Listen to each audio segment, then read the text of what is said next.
in my programming classes, we were taught things about graph theory. I was taught some of the basics of this, like what's a planar graph, what's a bipartite graph, what's a clique, et cetera, et cetera. I thought, wouldn't it be neat if you did that with people? Wouldn't it be cool if like someone, I wonder if anyone's ever thought of that. Of course, I mean, at my department, nobody did social network analysis, so there was this one obscure journal in the library called Social Networks with a bunch of formulae I couldn't make sense of, and I thought, oh, well, no. Maybe somebody's done it, but it seems kind of complicated and mathy and not really that important. And boy, was I wrong. So when I went to graduate school, I went and studied under a gentleman named Barry Wellman. Barry was the founder of INSNA. This is the International Network for Social Network Analysts, INSNA. And along the way,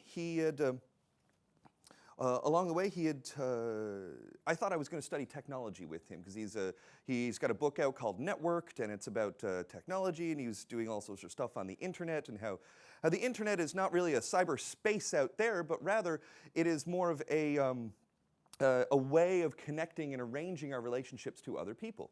And so lo and behold, I sort of stumbled into work with somebody who was a pioneer in social networks. And I'm like, well, I did this stuff in computer science. It's like graph theory. He's like, yeah, of course, that's what we do. And so for him, this is so completely obvious. Now, after I graduated, I went to the University of Oxford, and that's where I've been ever since.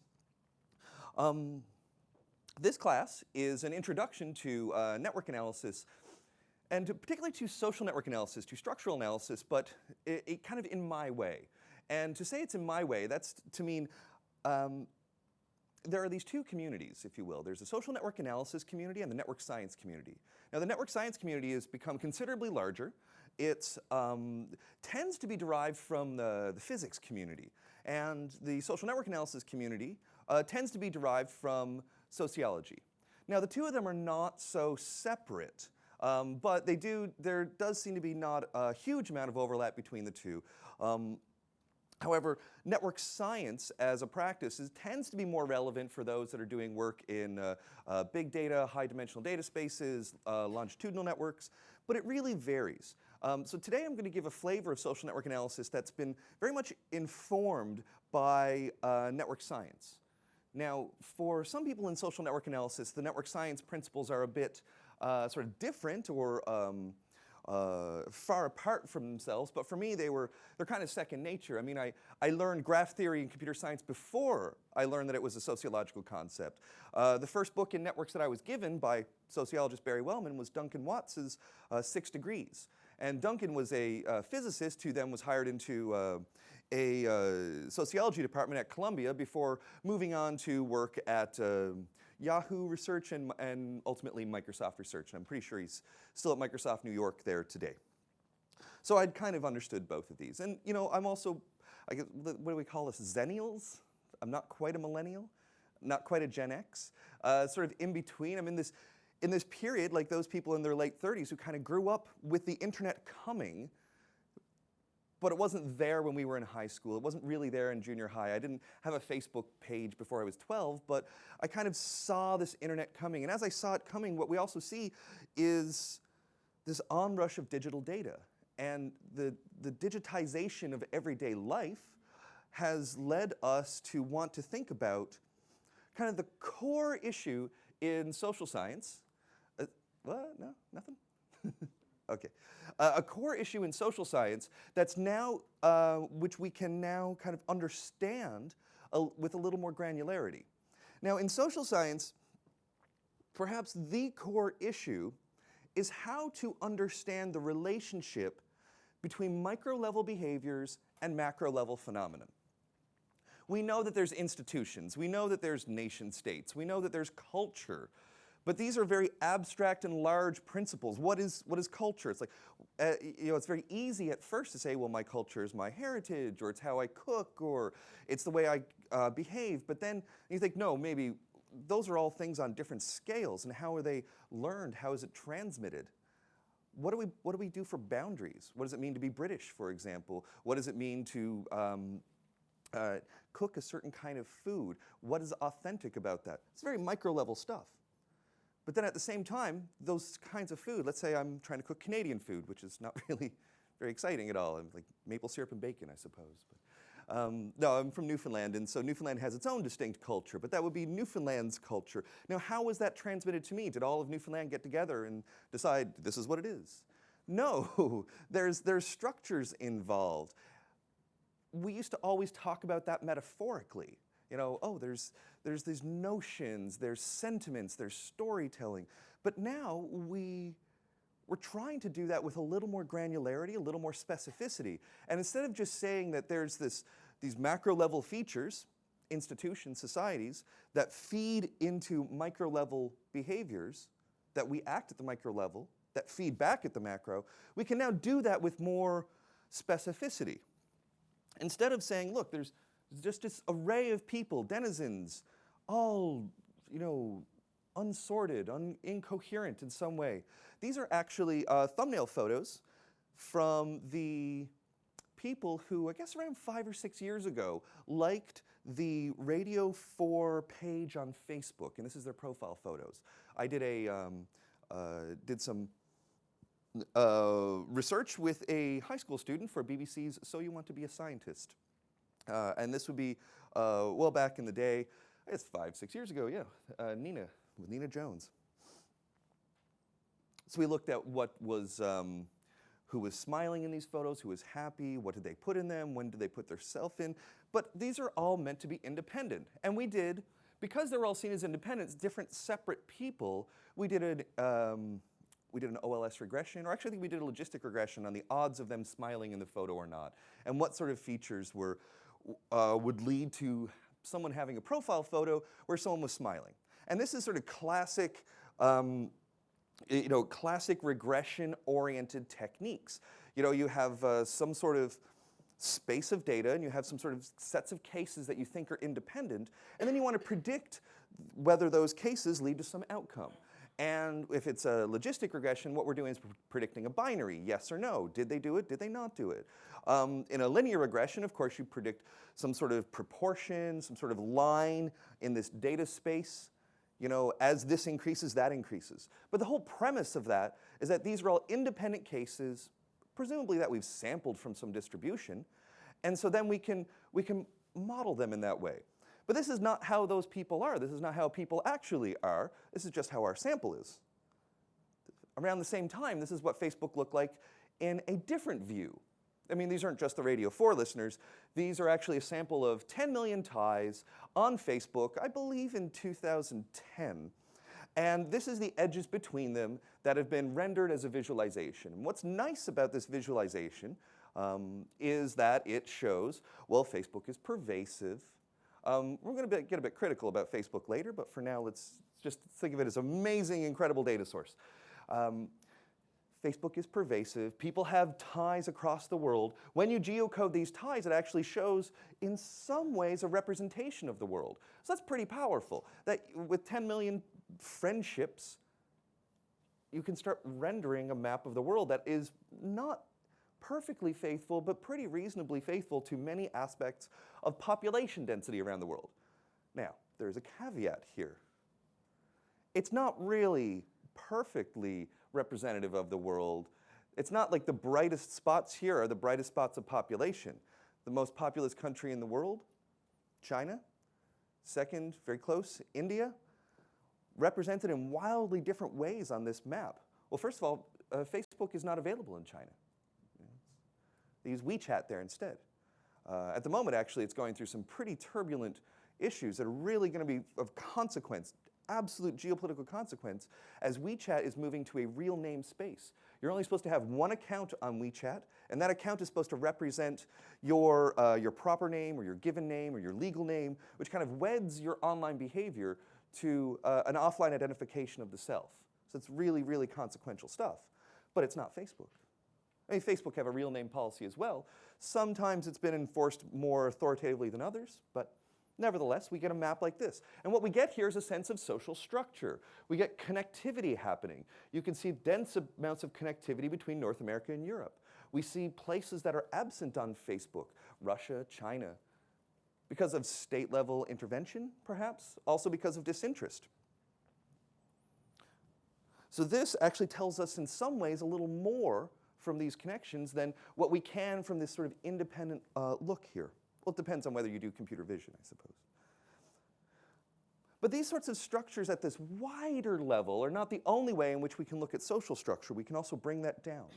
We can bring that down to the local level. And this is a personal network. It's actually my personal network. The ties here represent friendships between people I know. I'm not represented on this map. You don't see me. There's no like Bernie, and then Bernie connected to everybody. Anyone hazard to guess why I've removed me from this map? Because I would be connected to everyone, yes. That's part of the reason. Now, why would I remove it then? Why would I remove me?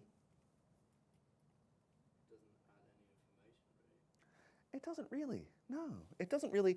It adds a little bit of information, and I mean both that in the sort of entropic sense, but also in the sort of usability sense. There's a story about these kind of maps that they used to be available on LinkedIn, among other places. We're going to get back to this sort of story about these visualizations on LinkedIn later, when I talk about visualization software, because it was done by a guy who's he was hired to LinkedIn, and he was also the person who developed the software that I'm going to use later to show you some social networks in action. The people at LinkedIn, as the story goes, I don't know, this is only hearsay, they saw these maps and they said, well, where am I? And said, well, you're not on this map because it's just all of your friendships, and if you add you, then it doesn't really add any new information. In fact, if anything, it might destroy some information, because that one .me linking to everybody occludes some really important features here. Here's some particularly important features, not so much in a personal network, but certainly in a business network. The fact that we have these little dots down here, single event friends, these are the sort of people that like, oh, hey, that's really cool. Yeah, you should have me on Facebook. All right, cool. You don't know any of my friends, and I never speak to them again. It's happened I'm drinking at a pub and strike up a conversation with somebody while I'm out having a cigarette. Of course, it's back in the day when A, I was on Facebook, and B, when I smoked. You know, sure, and you sort of accumulate these.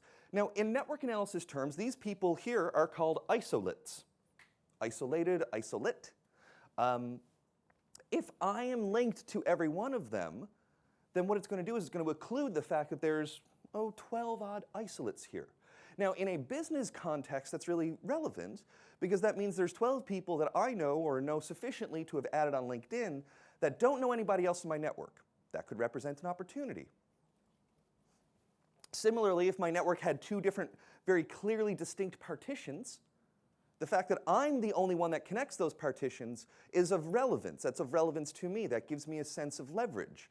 That, oh, you know sociology, you know computer science. Hey, I know both of you. Let me tell you about the things in sociology that are relevant to computer science and vice versa. If I'm in there, if you take me out, you can see there are two different groups. If you put me in, there's a whole bunch of connectivity going on, and it kind of obscures the fact that I am the one performing that connectivity. Or ego, as we would say in this, because this is an ego-centered network. Another thing to notice about this network here is that we have these sort of convex hulls. That's what they're called in computer graphics terms in the Viz network or the Viz literature. Convex hulls are convex, as in they're sort of round or rounded, go around a specific cluster. Now, the convex hull here is meant to represent a thing that in network science is referred to as a community. Now, a community is a technical term for a set of nodes. Typically, it's a set of nodes where there is more connectivity within the community than there is connectivity between that community and the rest of the network. Now, that's kind of a tricky way to measure. We'll get into a little of that later about how in the past 10 to 15 years, the algorithms for determining how to calculate and detect communities has been evolving very rapidly. And actually, well, until about, I'd say until about 5 years ago. There's this real period of absolute rapid expansion of community detection algorithms, and that's actually kind of leveled off a little bit now. And now we're actually exploring lots of more complicated versions of that problem, but the general problem seems to be in the realm now of good enough. They're all good enough. They all give pretty similar partitions. Hey, if you guys are reaching over on this side, there's other screens over here. You're more than welcome to check out the rest of them. If it's visible, that's okay. So these communities I have labeled, but I did not assign the partitions myself. The partitions were assigned using an algorithm, the Girvan-Newman algorithm. We'll cover that one a little bit later. Actually, well, maybe. But the point is that now we have enough data that we can go from these sort of, disorganized, just islands of features. This person has brown hair, this person's smiling, this person has a cartoon for the profile. And then actually said, no, well, when we connect them together, those connections are not random, they're not arbitrary. Those connections actually indicate some sort of patterns of social structure. And we can see that both at the macro level and at the more micro level. And this would be like sort of the micro level where we have a specific user and that user's, or a specific individual and that individual's friends. What do we want to do with this sort of stuff? Well, there's a variety of different questions that we can answer with network analysis. Some of them are descriptive, some of them are analytical. Descriptive questions are of interest when we want to say just like how separate are the separations? How partitioned, how polarized is a voting network, for example? How polarized is a consumption network? Do I read substantively different things than you do? Is my worldview changed in such a way that what I am reading is very different from what you're reading, but I don't notice that because it's very similar to my friends. My friends and I all read, say, the right-wing press, and all your friends read left-wing press. The fact that we now associate presses as either being right-wing or left-wing rather than thinking of a press as sort of this institution that's trying to provide some sort of fact-based representation of the world, well, that can be an issue, but it's not that any one person assigned the press to be one way or the other. It's that over time, you can evolve a network to be increasingly polarized. And as it gets polarized, it kind of takes on a life of its own. And unfortunately, that can have real serious consequences for institutions, and for the way we understand the world. We can think of polarization happening by various social categories, by age. We could say, is a network assorted, disassorted by age? So assorted means that the people who are of similar age are connected to each other, and people of different ages don't connect to each other. We can think of it as clustered by race. Think about the friends that you have. You may be in a class, you may be in a world where you're walking down London. London's very international. I did grad school in Toronto. Toronto's extremely international. Very, very, very multicultural. Toronto's, they talk about it as the visible minority. White people are less than 50% in Toronto. And there's a lot of people from East Asia, a lot of people from South Asia, a lot of African people in Toronto. But then when you look at someone's individual network, is their network similarly composed of a random sample of all these distributions? Is my network when I'm in Toronto, 40% white? Is it 20% Chinese? Is it 15% South Asian? No, not really. Not really. At the micro level, we see patterns of clustering, and we can observe those now. There's been some really great work in social networks, and particularly in the American Journal of Sociology, on this sort of clustering at the local level. We can compare places and then say, well, we notice that the clustering is more extreme here than it is here. Well, what might account for that difference? Then we start learning what kind of clustering we want. Now, let's not assume that all clustering is bad. Clustering is efficient. Sometimes clustering can be too efficient. What would be too efficient? Well, what if everybody all gets their advice from the one person? That graph is as efficient as possible because this one person broadcasts out to everybody. We are going to eat chicken today. And then everybody knows, and that's now what we do. But now, let's say you want to disrupt that network. Well, I don't really like chicken. I don't want to eat chicken today. Well, we take out that one node, that one central node that's connected to everyone. And now the network is fragmented. It's diffuse. We could do that. Or we could have everybody connected to everybody, and then somebody decides, well, I want to eat chicken, I want to eat fish, I'm vegetarian. And then we have this network where everybody's kind of diffusing their message, and it's very inefficient, but you can't take out any given node and then disrupt the network. Well, actually, then it seems like what we really have, what we've observed in the real world, are networks that are somewhere in between these, that are not just as inefficient but resilient as a grid, nor are they as efficient but fragile as a star, one with like many points going out. They're somewhere in between, and we call those small worlds. This is an example of a small world network. We'll talk about that a little more now in a sec. Okay.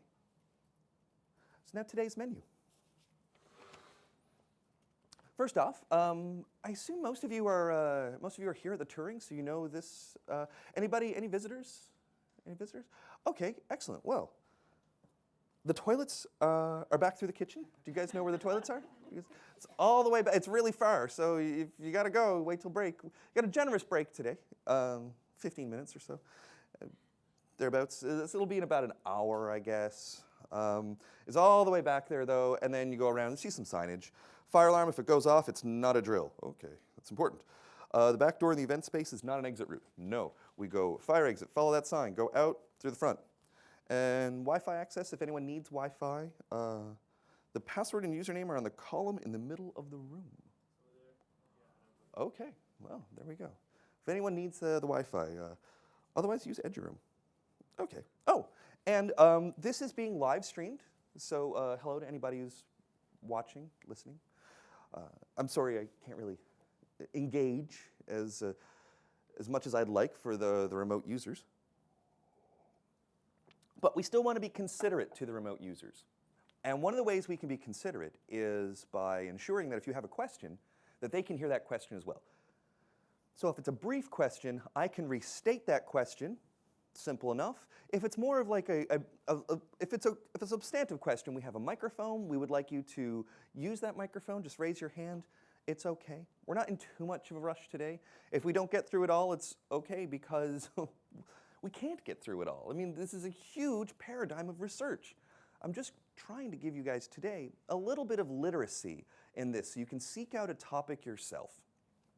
We're going to have very little in the way of formulae today, very little in the way of code. We're going to do some of that more in the next class, in class 2. In that class, you'll be expected to bring computers, and we'll give you a list of things to install so you can perform this sort of network analysis yourself. But today, it's just sort of sit back and see how much of this you can absorb, and hopefully let it generate a question or two for you within your own domain. This is not on here, but I'm curious. Can we get a show of hands for people who are from the social sciences? Anyone? All right, cool. And then of the rest, computer science proper. Computer science, calls himself a computer scientist. Engineering? All right. Math, statistics? Math and stats? Kind of engineering, kind of math and stats. All right, very good. Anyone who hasn't raised their hand wants to shout out a discipline? Yes? Pardon me? It's kind of a social science. I mean, I'm okay with that. I'm not a strict social constructivist. I believe we have biological bases to many of the things that we do. We don't really want to overemphasize them, and but we don't want to underemphasize them either. That'll just lead to trouble. Some people are just taller, but we don't want to make doors so that tall people can't get through them. All right. So it's a mixed bag of people trying to speak to all of you. That'll mean I'll have to do this at a kind of a general level. I will sort of drop little asides here and there. Feel free to take those notes. I wanted to start with some examples from network analysis and kind of talk through them a little bit, and then we'll get to some core concepts. The classic finding, number 1, the big one, the best one,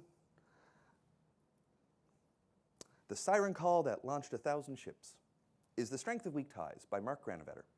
So Mark Granovetter was a graduate student at Harvard at a very exciting time. This was in the early 70s, and many of the people that we now associate with social network analysis were his contemporaries or his tutors. People like Harrison White were the ones who came from physics originally over to sociology. Tutored many people, came up with an idea called block modeling. Other people there at the time, Barry Wellman, Claude Fisher, Bonnie Erickson, Ron Breiger. These names still persist today and have made actually some real great strides in network analysis. And a young, studious Mark Granovetter at the time was exploring a particular concept in psychology. And that concept was called balance, psychological balance. It was originally by Fritz Heider, and Heider's notion of balance was that there are certain kinds of triads which we find more balanced or more stable, and others we find less balanced or less stable. It's very easy to think of examples of these. Also, it's possible to think of some ways in which this doesn't actually work. So don't worry, there's been lots of exceptions and provisos to this, but let's roll with the general story.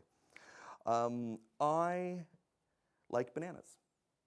You know, bananas are a pretty mundane food to like. You know, when they're ripe and stuff. It's nice. My partner hates bananas. My partner hates this, like people when they eat bananas with their mouth open, he just can't handle it. So there's no bananas in our house. Now, if I really cared enough about bananas, this would be a form of tension. This would be a form of conflict in the house. And Heider talked about these, but it's not. I don't really care that much. I'll survive. I'll eat a banana here if I need one. But Heider talked about this in sort of psychology in terms of balance, that you can think of some triads as balanced and unbalanced. I like bananas. I like my partner. My partner doesn't like bananas. So before we go bananas, what am I going to have to do? I'm going to have to resolve that triad somehow. And the way we resolve that triad, because it's unbalanced, is I cut out the bananas. You know, it's either me or the bananas. And like, what? Just don't bring a banana in the house. It's really simple. But it's not so simple when the stakes are raised. When the stakes are raised, we have, say, I don't know, I'm going to be really fast and loose with geopolitics right now, but bear with me. The US trades with China. China trades with North Korea. China trades with the US. The US and North Korea are not getting along right now. I've checked Twitter lately. Apparently, they're not getting along. So this is unstable. We're like, well, what's China going to do about North Korea? Will they provide sanctions? Well, it's because we have this unbalanced triad. If China was really like, anti-North Korea, or very aggressively anti-North Korea, it would be like, oh, China and the US, their interests are aligned. So then we would have this sort of triad. China and the US, they trade and they don't like North Korea. This would be balanced. But this is not how it is currently. It's more in this unstable state. In a lot of geopolitical actors, we can see the examples of these unbalanced triads creating instability. Syria, for example, is an absolute minefield of unbalanced triads. The Turks don't like the Kurds don't like the ISIS don't like Sunnis, and it's just all these triads there make it so that allegiances are unstable. You can use the stability or instability of these triads to model what would be the expected outcome or settled state for a network, assuming that this sort of, there's a banana in the back.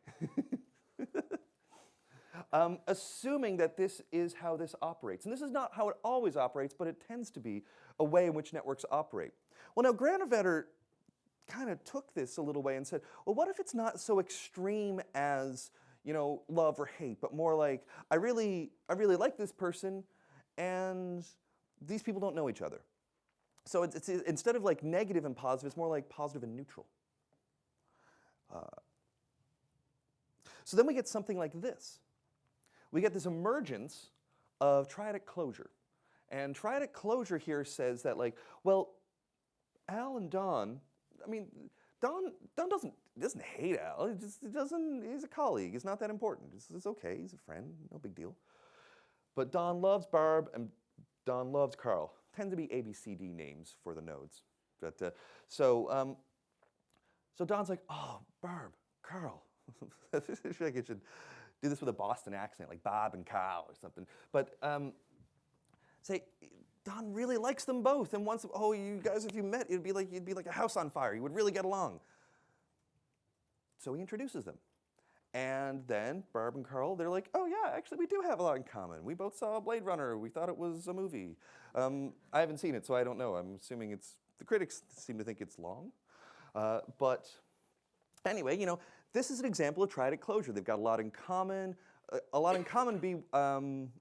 In sociology, we tend to call that homophily.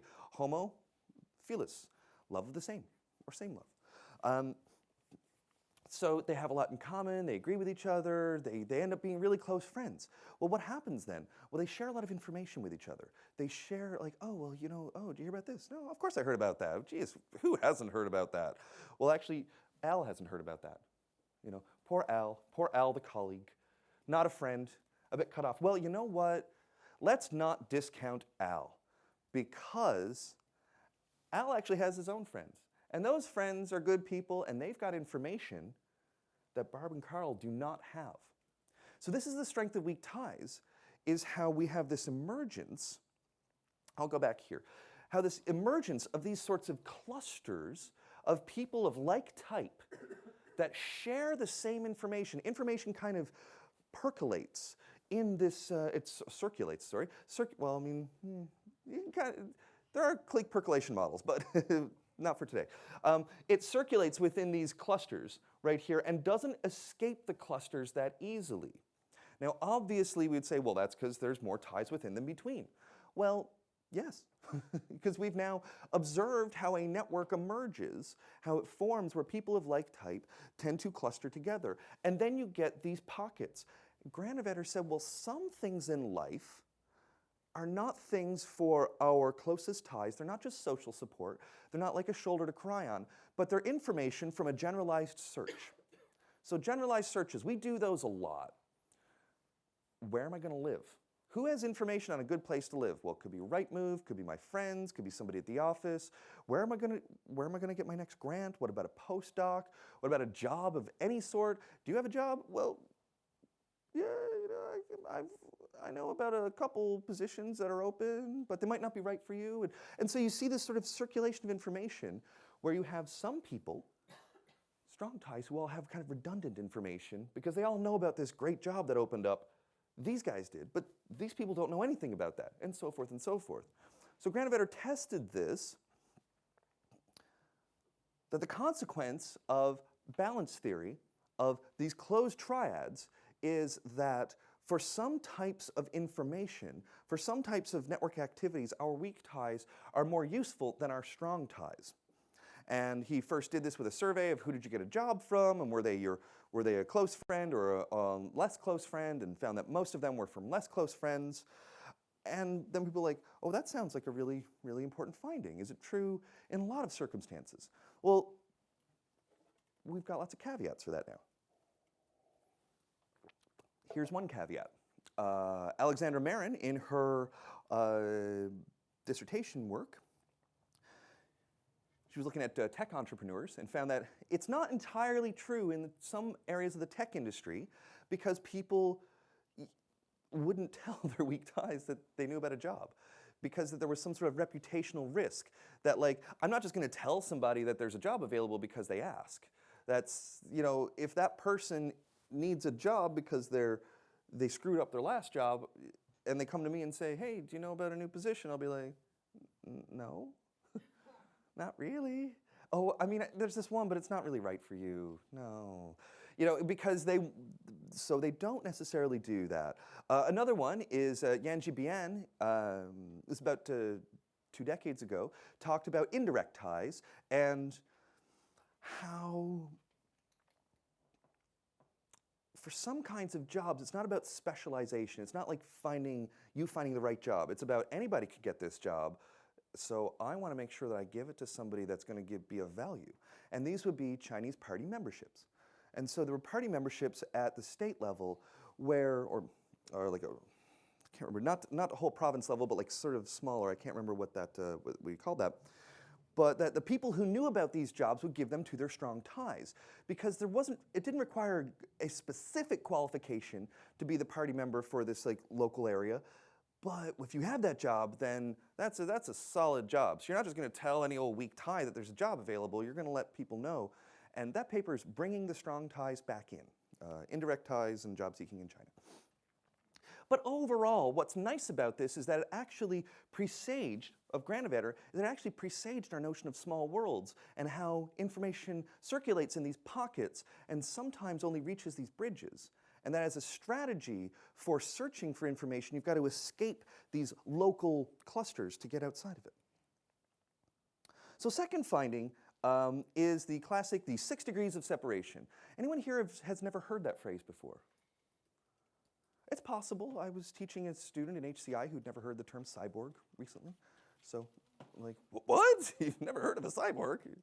And the student was like, no, maybe, I don't think so. So it's possible. But you've all heard about this. The 6 degrees of separation. Nice assonance to it. Nice sounding. Is it really 6 degrees, though? Well, the original experiment by Stanley Milgram. Stanley Milgram is of like pop culture fame as the guy who did the experiment that zapped people, and then you watch the people getting zapped, and everyone found that upsetting. It's one of those things we teach in research ethics that you should not do. And the reason you shouldn't do it, this is the original experiment, was there was sort of a guy in a lab coat, person here, dial that says shock them if they get a wrong answer, person over there getting shocked because they kept getting wrong answers. The dial had like XXX, do not exceed on it. And what they found is that the closer the person in the lab coat was to the person on the dial, the more likely they were going to go to XXX, do not exceed. This is a really important finding for how good people do bad things. And they do them because they defer their responsibility. So if it's like somebody in the next room is like, "Sir, could you please turn up the dial?" They like, nah, it says XXX, I probably shouldn't. But if there's like some stodgy old dude in a lab coat going, "Now, son, it's for science," and they go, "Okay." And so that was important. It was an important finding, but it turns out that people didn't realize that this was an actor. And then when they were told afterwards, it's like, oh my God, so you totally messed up my head, made me think I could kill this guy just for science? And they're like, yeah, for science. So we don't do that anymore. But Milgram's known for very interesting experiments, some of which we're still allowed to do, including 6 degrees of separation. And this is one where get a bunch of people in Nebraska. Why Nebraska? I don't know, because it's in the middle of the states. It's kind of, far from the coasts, far from Boston, far from MIT, Cambridge, the other Cambridge, the newer one. And went to the people in Nebraska and said, here's a package. Send this package to somebody you know so that maybe they'll get it to this person in Boston. I'm not going to give you their address. I'm just going to tell you they're a researcher and they work at MIT. Here's their name. The person's like, okay. And so the amount of hops it took for that package, the ones that were successful, it took about 6 hops to get from Nebraska to MIT as a median. Not as a mean, because it was actually really, really heavy-tailed distribution. Sometimes it took like 14 hops to kind of bounce around. A lot of the packages never made it at all. But 6 degrees kind of came out as like, yeah, maybe it's 6 degrees. Seems about right, sure. And it stuck. So is it really 6 degrees? Well, actually, it's much smaller now. How about 3.5? So Facebook have recently been able to analyze this on Facebook scale, which is now, well, this was a year ago or so. It was still pretty big then. We're looking at a billion and 1.3, 1.4 at the time. People, they had done this 5 years previously, and it was 3.75 on Facebook, and then they did this 2 years ago, and it's down to 3.5. It's probably not going to get much lower than that for certain reasons of cognitive carrying capacity. That is, there's just a level, a threshold under which we don't go, because that would require people having much larger networks, knowing many more people that were much more diverse. And we're probably not going to get there. But nevertheless, 3.5 hops from one person to any other person on Facebook on average. It's pretty remarkable as a site to suggest a certain level of connectivity. Oh, Dan, do you want to get the mic? Yeah, sure. Just 1 second. Hi, I'm curious why there's average degrees in separation in the x-axis. Oh. Average with respect to what? Oh, these are Facebook users, I'm sorry. Yes. And the x-axis, average degrees of separation. So this would be, it takes me 3 hops for me to get from me to you in Facebook friends. Yes. Yeah. Why is that an average? Why is that an average? Oh, that's because that's for me in my network, all the people on Facebook, on average, so how many hops? Because sometimes it might take me 5 hops to get to you. Sometimes it might take me 2 hops to get to you. Okay. So from me to everyone else, on average, it takes I believe I did this and I was like 2.95. But for you, because you're somewhere else in the network, you might be much lower or you might be much higher. Got it. Thank you. Okay, thanks. So this is everybody's connection to everybody else, which for those of you in the sort of more computational side of things, you will know that calculating this is, in big O, time is just large. I mean, I'm not sure if it's quadratic or it's some very high polynomial. But they've been able to do some sort of ways of estimating this to bring it down so that we can actually calculate this. If we were to actually calculate all the shortest paths between all the people on Facebook, we'd still be calculating it. It's NP hard, NP complete, I can't remember. It's hard to do. Yeah, it's basically. And traveling salesmen. Yeah, of course. So the third one, actually I'm just going to gloss over this really quickly. It's more of a sociology one. The idea there, though, I guess this presages some of the stuff I was talking earlier about polarization. In the 20th century, modernity happened. Modernization led to a lot of concerns about the death of community. Communities are always dying. And so one of the things that Barry did was looked at how community had been dying for years and years and years and years and years. But something different happened in the 20th century, that we have time and space distantiating technologies. I can now call someone on the other side of the planet and we can have a near instantaneous conversation. The lag is so small that I barely notice that it's a lag, especially if it's on like Skype or a decent phone connection, whatever. So if my personal network is connected to people all around the world, that's an opportunity cost of people nearby. And as we shift from a type of networking that we might call door-to-door, where I would have to literally go somewhere and talk to somebody if I wanted to talk to somebody, to one where we can use post and telephone, so I can send it to a different place to network with someone, or where I can just use an arbitrary address, no matter where the person is. My parents call me and they're like, hey, where are you? And I'm like, I'm in Germany. It's like, oh, no surprise. But it doesn't really matter where I am. It's like they've just got an address for that person. Well, what happens is as we shift from these door-to-door forms of networking to person-to-person forms of networking, we stop with the sense of a community where everybody's community overlaps towards a community where I have a personal community that's just as coherent to me, but it's actually slices of different people all across the world. Still just supportive, but the people that support me are not necessarily the people that support the other people in my network or the other people in my community. So we feel less of sort of local solidarity, even if we get the same level of social support.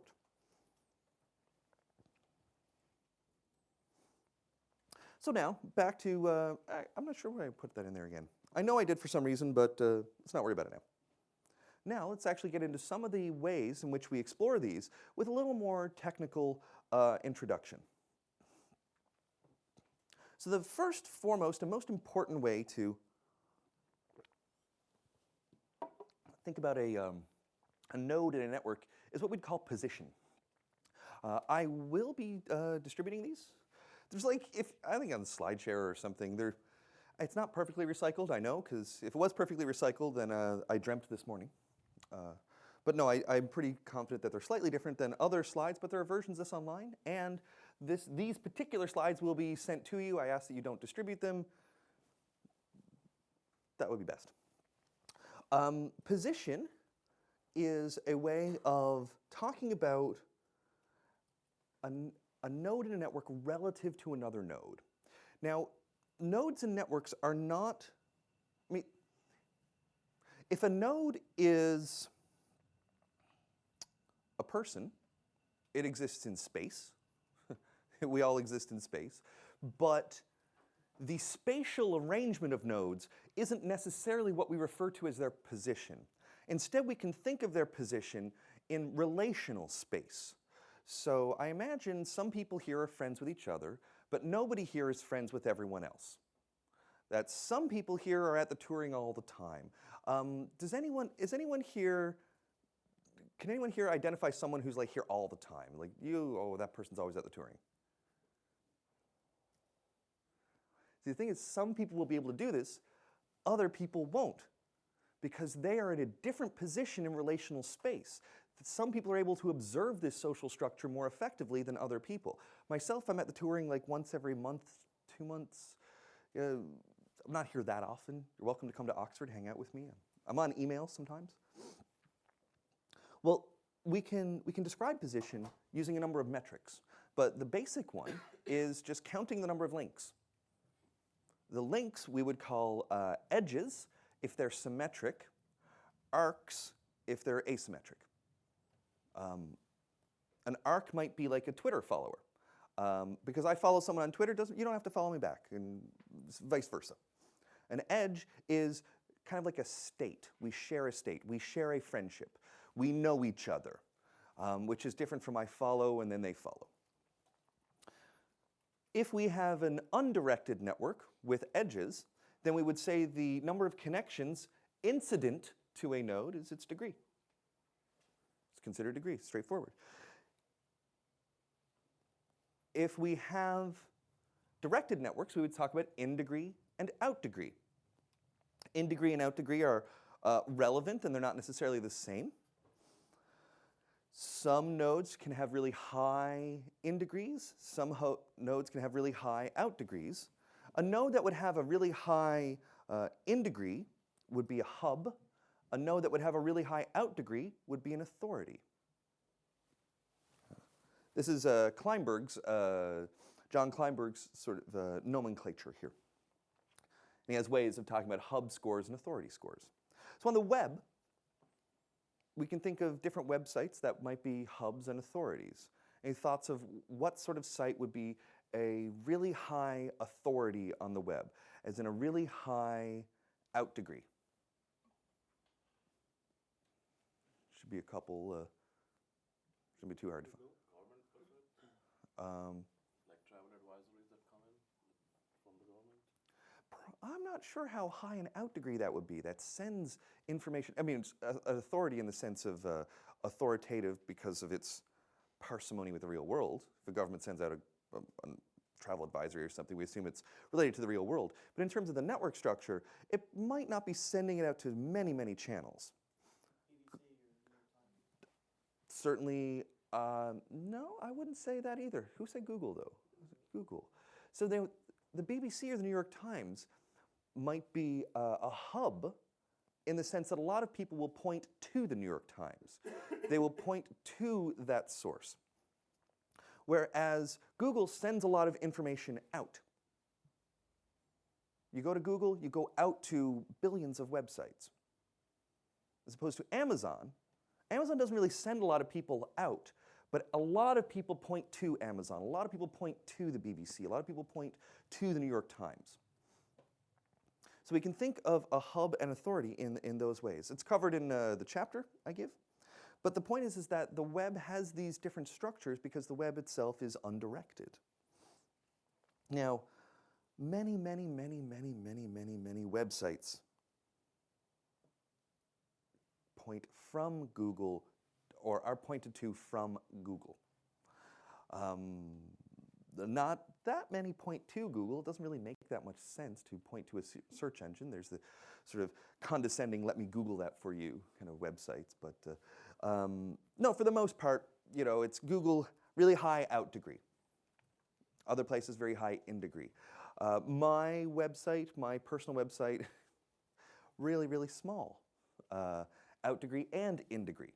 Like, I don't know, I'm not even sure what I have for a website. I've got like a departmental profile, I've got a blog that I don't update, there's not many links going on there. Kind of halfway between Google and myself is not really meaningful. If we were to take there's no sort of like sense of this distribution being a sort of normal distribution. We wouldn't think about what is the average number of links sent out by a website, or even the median number of links sent out by the website as a sort of meaningful metric. And that's because the distribution of the links on the web, like many networks, follows this scale-free sort of distribution.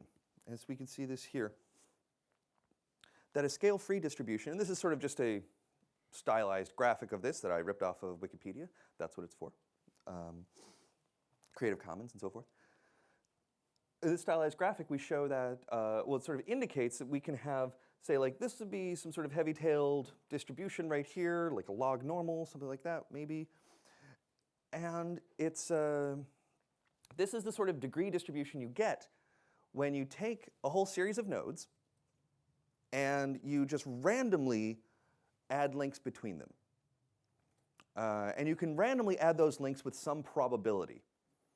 We might call that a Bernoulli graph, or as a variant of that, an Erdos-Renyi graph. However, links are not randomly scattered on the web. There's no average website. We either have some websites that have huge amounts of connectivity and most websites that have very little amounts of connectivity comparatively. And this is more, this scale-free distribution is much more like what I talked about earlier on, this sort of star graph that can be kind of fragile but very efficient. So if you were to take out Google, take out Facebook, take out a couple major newspapers and Bing, DuckDuckGo, I guess, you would find it really hard to navigate around the web now. Nowadays, we really depend a lot on these very central nodes. This sort of distribution is not just for the websites, though, but also the routing traffic underneath. There are, say, like 13 primary DNS servers around the world. There's a bunch of really important servers elsewhere. And then underneath that are different local networks. This is a very hierarchical-like structure. And it shows this power law distribution-like quality. Other things that show power laws are like the connectivity of neurons in your head, the connectivity of roads and road interchanges. So we have some very important highways, the I-90, the M40, M25, and then lots of little side streets. And the distribution of links between them also follows this, extreme pattern. Now it turns out that this pattern, you can simulate this, and it doesn't actually properly simulate all of the other features of a really large network. It doesn't get the triangles right. These networks are not only really skewed distributions, but they also have lots of pockets of clustering in them, because they're like small worlds. But if you were to just look at the degree distribution itself, you can use an algorithm called a preferential attachment algorithm that will create this pretty simply. And the idea is that you would add an edge. As you introduce a node, you add an edge between that node and another node in proportion to the amount of links that node already has. So if a node has lots of links, it's disproportionately likely, or proportionately, I guess, likely to attract this edge, so that we have this kind of rich get richer phenomenon. As some nodes get even higher degree, this sort of gets extreme and more extreme until we get this sort of scale-free distribution. This, again, another stylized graphic, not really a great one. I could probably do better, but we get the point. Now, this, what's been important with this model is not so much that it assumes the real world works like a preferential attachment model. It's more that it seems that there's one sensible way of simulating this particular pattern. We've since come up with other ways of simulating this degree distribution and doing it randomly. And I'm going to mention that here. This is the configuration model. And a configuration model we will use later on as a random baseline and say, this is what a random network looks like that has a particular degree distribution. And then we're going to compare other networks to this standard network with this proper degree distribution, but otherwise random assortment of edges. And the way we do it is we take a network with its degree, and then we split each edge in two, and then just randomly reattach them. And then when you randomly reattach them, because each node is going to have these like unhooked in edges or half edges, it's just a nice mathematical quirk that it will always find another matching edge, half edge somewhere. And then what you get is this random network with the right degree distribution. That network tends to have properties that show nice differences in it. Now, we tend to use that, as I'll show later, in community detection. Well, I'm going to show and tell you later. Show you in a couple weeks. It has these nice properties to it that we can now start to see clustering in this network and see how much clustering is in this network relative to a random network. We can't say any random network because we really want to believe that this network should have something fixed. Should have maybe the right level of connectivity within it, and in this case, the right degree distribution. But given that, do we see more or less clustering than we would expect? Well, we almost always see more clustering. There are very few times when we would see less clustering than a random network. That's really uncommon. It's possible, but it's really uncommon. And the key reason, perhaps, in most cases, is because of homophily. And this is birds of a feather flocking together. The only photo I have of actually two different types of birds that are both themselves flocking. We have the seagulls and the pigeons. Most of the photos, you look for photos of this, and it's just one flock. And that's not as telling. We actually want to show two distinct flocks that have their own sort of levels of attractiveness. We're going to get through homophily. We're going to have a little break. We come back, and I'm going to show a couple network models and then kind of go through some of the rest of these concepts.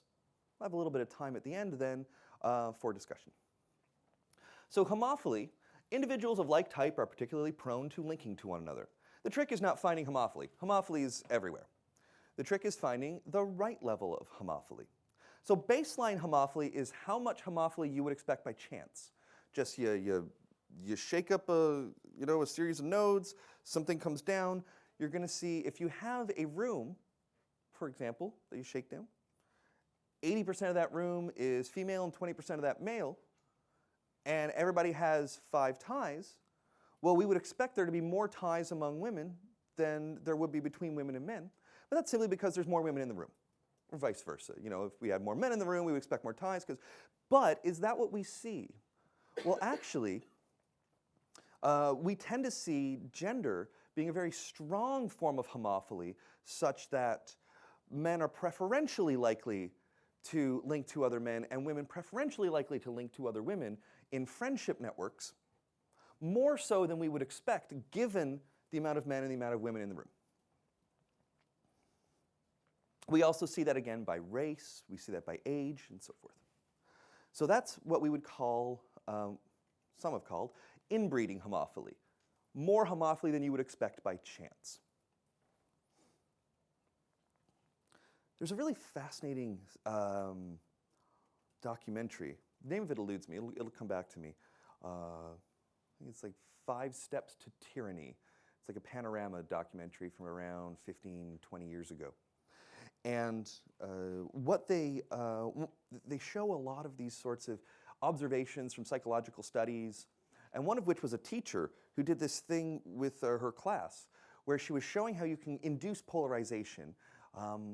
She said, this week, just wanted to let you know that people with blue eyes are smarter. That's right. People with blue eyes are smarter. They're smarter, they're more special, and they're going to do better in class than the people with brown eyes. Now, blue eyes are biased towards certain parts of the globe, but this was in a class that was in the UK where pretty much, and it was, I don't know, most of the kids were white, basically. So it wasn't like there was a thing about the specific race of the kid that was going to make a difference. But what happened afterwards is that the kids started observing each other's eyes and started making assumptions and assuming that one group was better than another group because of the color of their eyes. It was a completely arbitrary distinction. But once the teacher made it, and again, probably shouldn't have done this in a class, but once it was made, then it lived on. And in fact, it lived on even beyond the study. Once they were told, you know, I just made it up. I just made a distinction. But what you started seeing was a shift from baseline homophily. You know, some of the blue-eyed kids are going to be friends with blue-eyed kids. Some of the brown-eyed kids are going to be friends with brown-eyed kids. Then you started seeing this pressure that led to inbreeding homophily.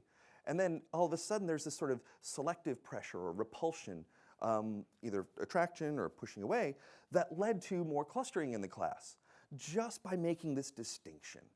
And so then you could observe this inbreeding homophily. It was consequential, but it was also artificial. And that was kind of the important point of this experiment, is that you can split a population, give it some sort of arbitrary distinction, and people, when they roll with that, will start making these cleavages and clustering together. So we want to calculate this sort of measure because, well, we want to see, are people more or less polarized than you would expect by chance? Or there's sports fans or Brexit supporters, leave, remain, etc. So some classic metrics. The first one is the EI index. Really simple metrics. You take a partition of any sort, blue eyes, brown eyes, left, right, up, down. Count all the ties from this partition to the other one. Then count all the ties in between or inside and divide it by the total. Pretty straightforward, right? It's not a bad metric, but it kind of assumes a lot of things. It kind of assumes the groups will be of equal size. When the groups aren't of equal size, the number that you get out of this can get a bit, it could be very misleading. Maybe it just so happens that there's many more people outside the group than there is inside the group, and so the EI index is going to be low, but it's only low because the group itself is small.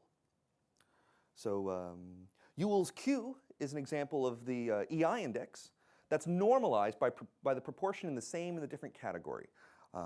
I can give you that formula, you can look it up, but we do is we just multiply these numbers by the size of the groups. And so that gives us a more normalized proportion. Another variant on this is assortativity. Now there's two variants of there's two forms of assortativity. A continuous and a discrete, or continuous and a categorical. And in categorical, it's the likelihood that you would see a link that's within the same category. The continuous is just a number or a metric for the bias towards those of like type on that continuous measure. The continuous one is often used for degree. Degree assortativity. Do people of high degree, do nodes of high degree, do they link to other nodes of high degree, or do they link to nodes of low degree?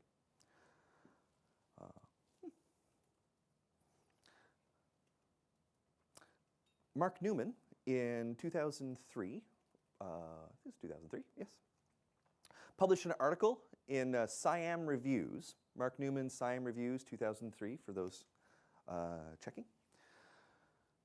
He reviewed a lot of network science insights up to that point, and one of them was the assortativity of a variety of different networks, biological networks, food chain networks, server logs, dating networks, other sorts of social networks, citation networks. He found an interesting finding here that in a lot of natural networks, the structure is very disassorted.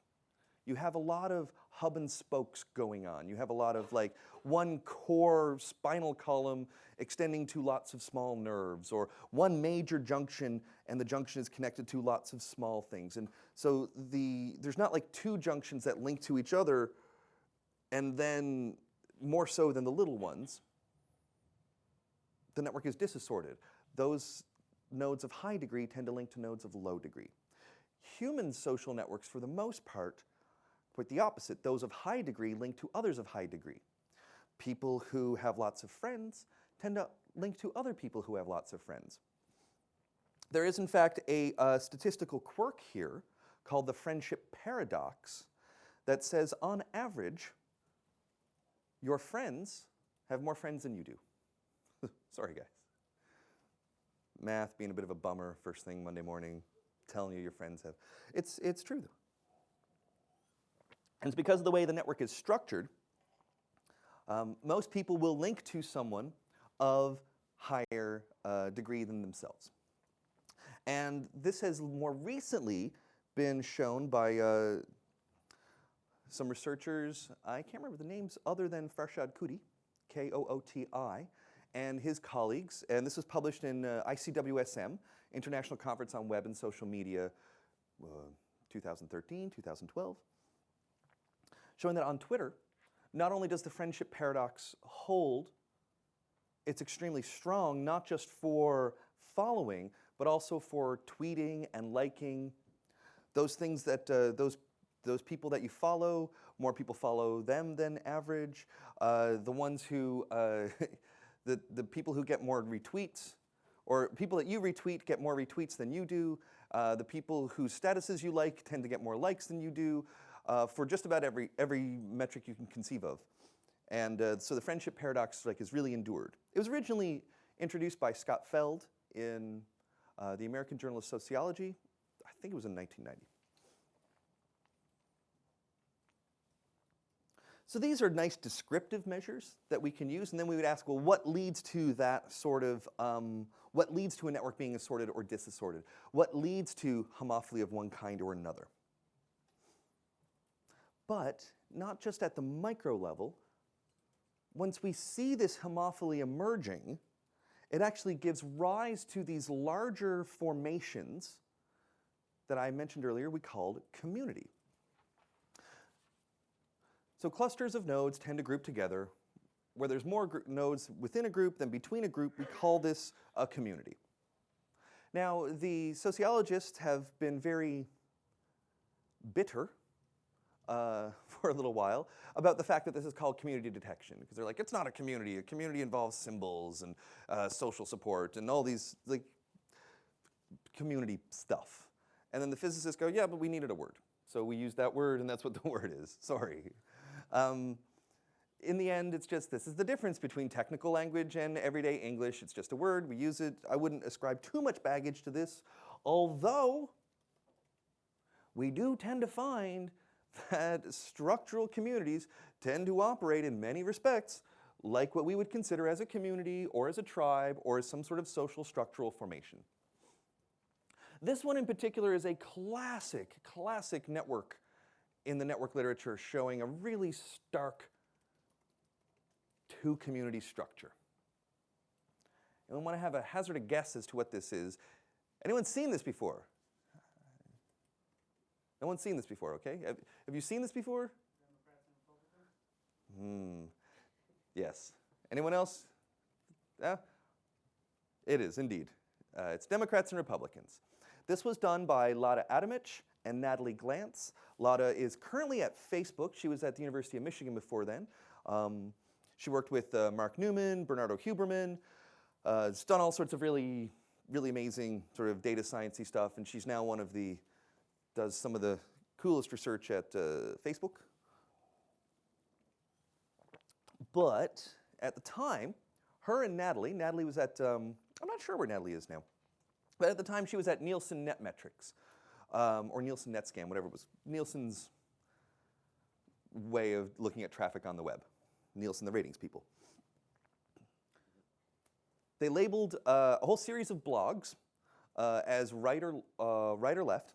This was, I believe, hand-labeled. This was not using machine learning at the time. There was no great categorization metrics, so somebody went by hand and said Republican, Democrat, and had to like infer all this. A lot of work. Some graduate students, I hope, were well paid.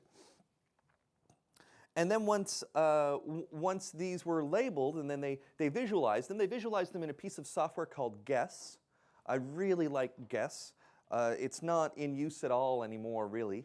But at the time, it was a program. Oh, I missed this one. Where it had a window so you could do a real-time visualization of a network, and you could interact with that network underneath with a console, and the console used Python, or actually used a subset variant of Python called Gython, but for Guess. But I just found this console interactivity thing to be the bee's knees. Nowadays, we've really kind of split into pointy-clicky or into really complicated program, but Guess was a nice little halfway home and rendered them as vectors. Why am I talking about this? The reason is because, well, if you're going to do a network analysis, you're going to want to show a network to people either in terms of some sort of abstract distribution, which I'm sure you would already know how to do. You ggplot in R, matplotlib, SPSS stuff for the SPSS people, or stata. I mean, really, matplotlib or ggplot. And you will want to show these in vectors. You want to show a nice clear diagram. You want to communicate this to people. This communicated this so well. The yellow ties are links between the two clusters. The blue ties, the red ties, are links within the clusters. They are, in fact, directed. That's what these little triangles mean. The triangles mean that this is, I link to your blog. This was the 2004 election. This is when George Bush was re-elected. I guess he was versus John Kerry, the former Secretary of State. Kerry didn't win, obviously. But yes, you can see. Now, what's interesting about this is not just that there's these two communities, it's that there's a whole bunch of other things that are interesting buried underneath it. The paper is really cool. It's called Divided They Blog by Adamic, A-D-A-M-I-C, and Glantz. First thing is that these communities were very easily recoverable with a community detection algorithm. Lada actually does a diagram or a demonstration of this. It's really cool. It's the same one that I used earlier, the Girvan-Newman algorithm. And what it does is over time, it kind of deletes edges based on the edge that is the most... Okay, we haven't really introduced betweenness. I cut that out for some stupid reason, but I'm going to have to bring it back in. Another measure of position is how many shortest paths does a node lie on. So actually, this will be of relevance, and then we'll kind of pause there. And really, yeah, let me come back to this. Okay. So this network right here, this my network, the nodes are sized proportionate to, I believe, to betweenness. And a betweenness function calculates all the, well, it doesn't have to, but more or less, calculates all the shortest paths in the network, and then looks at which nodes are on the most of those shortest paths. That will be the node of highest betweenness. The node that's on no shortest paths is the lowest betweenness, and everybody would be somewhere in the middle. The distribution itself is kind of wonky. It's like an exponential distribution, so you can have a score of like 3 or a score of 4,000. So it's kind of more handy if you just put it into rank order, some sort of non-parametric statistic. But nevertheless, the point is that you have some nodes that really link across and some that don't. So this one right here in my network, this is family and this is high school. So you can see somebody links between family and high school in my network. Want to hazard a guess? It's a sibling. It's my sister. My sister knows people. We went to high school. She's a couple years younger than me. This is an ex-partner of mine, which kind of makes sense because it's somebody who knows family, who knows high school, who knows grad school, and so forth and so forth. This is somebody from grad school who also sort of ended up in academia. I'll just get you in a sec. Who ended up in academia, and so therefore, their larger node, they're in between these two groups. My sister Angie is in between family and high school, and so she has a high betweenness score. Now, quick question? Yeah, sorry, can you please repeat how the betweenness function Sure. Okay. So again, betweenness function. You can look up the actual formula. If you just look up betweenness centrality, the first hit will get you there. But the idea, the general idea, is you calculate the shortest path between all the nodes in the network. Some of these nodes will commonly occur on the shortest path. Like this one right here is going to occur on a lot of shortest paths from over here to over here. So this node ends up having higher betweenness. This node right here, there's not any shortest path that traverses this node right here. Most of them, like this one will go here, this will go here, this will go here. So it doesn't really have any betweenness at all. So when the early, I will repeat the question, short or long? Short, yeah. When you compute the shortest path, does each edge have the same weight? Each edge does have the same weight in the standard betweenness formula. You can do a betweenness formula. There's all sorts of variants on this. So weighted betweenness is a classic variant. There's also, and I mentioned Mark Newman already a couple times. Mark Newman's best cited paper in social networks is using random walk betweenness. So rather than the shortest path, just sort of randomly let them walk from one to the other and then calculate the random walk betweenness. And yeah, then there's lots and lots and lots of variants. But I mean, I can obviously see why that question would emerge if we're like, well, the shortest path may not actually be that meaningful if, in fact, let's say it's about throughput, and this is like a freeway between these two people, lots of conversations happening, and this is like they just met once and then they added each other on Facebook. So why would we treat that edge equivalent where they're best friends and there's lots of chatter going along? Why would we treat that as equivalent as this one when they just added each other on Facebook? Well, we shouldn't. We shouldn't treat them that way. So we could use weighted betweenness. But the reason why I'm mentioning that here is that instead of doing betweenness on the nodes, what is the node of highest betweenness is in a node that's on this path. You can do betweenness on the edges. Which edge commonly gets traversed, or gets traversed the most often? So the Gervin-Newman algorithm was to calculate the edge of highest betweenness, the edge that's on the most shortest paths, and then delete it. Then recalculate. This is an expensive calculation. You can see why we wanted more efficient ones later. But it was a good start. It's a nice idea. That which it's on the shortest path, that seems to be like the point of like best connectivity. So you get rid of it. And then you get rid of the next one. And so if there's only these handful of links that go between red and blue, well, not handful, I mean, it's probably 100 or so, but there's thousands in each of these. You get rid of these, you get rid of them, you keep getting rid of them, you keep getting rid of them, and at some point, this whole group is going to split into two. This group, we call this group a component. A maximally connected set of nodes is a component. At some point, you keep getting rid of edges, you're going to split it into two components. Now, this was kind of a big deal at the time because it was different from a max cut min flow problem, where that's a classic one in computer science. You want to partition into two, but we don't really know how many we're going to partition this into. Here, it seems pretty obvious. It's two blobs, but maybe there's three blobs. How do you know?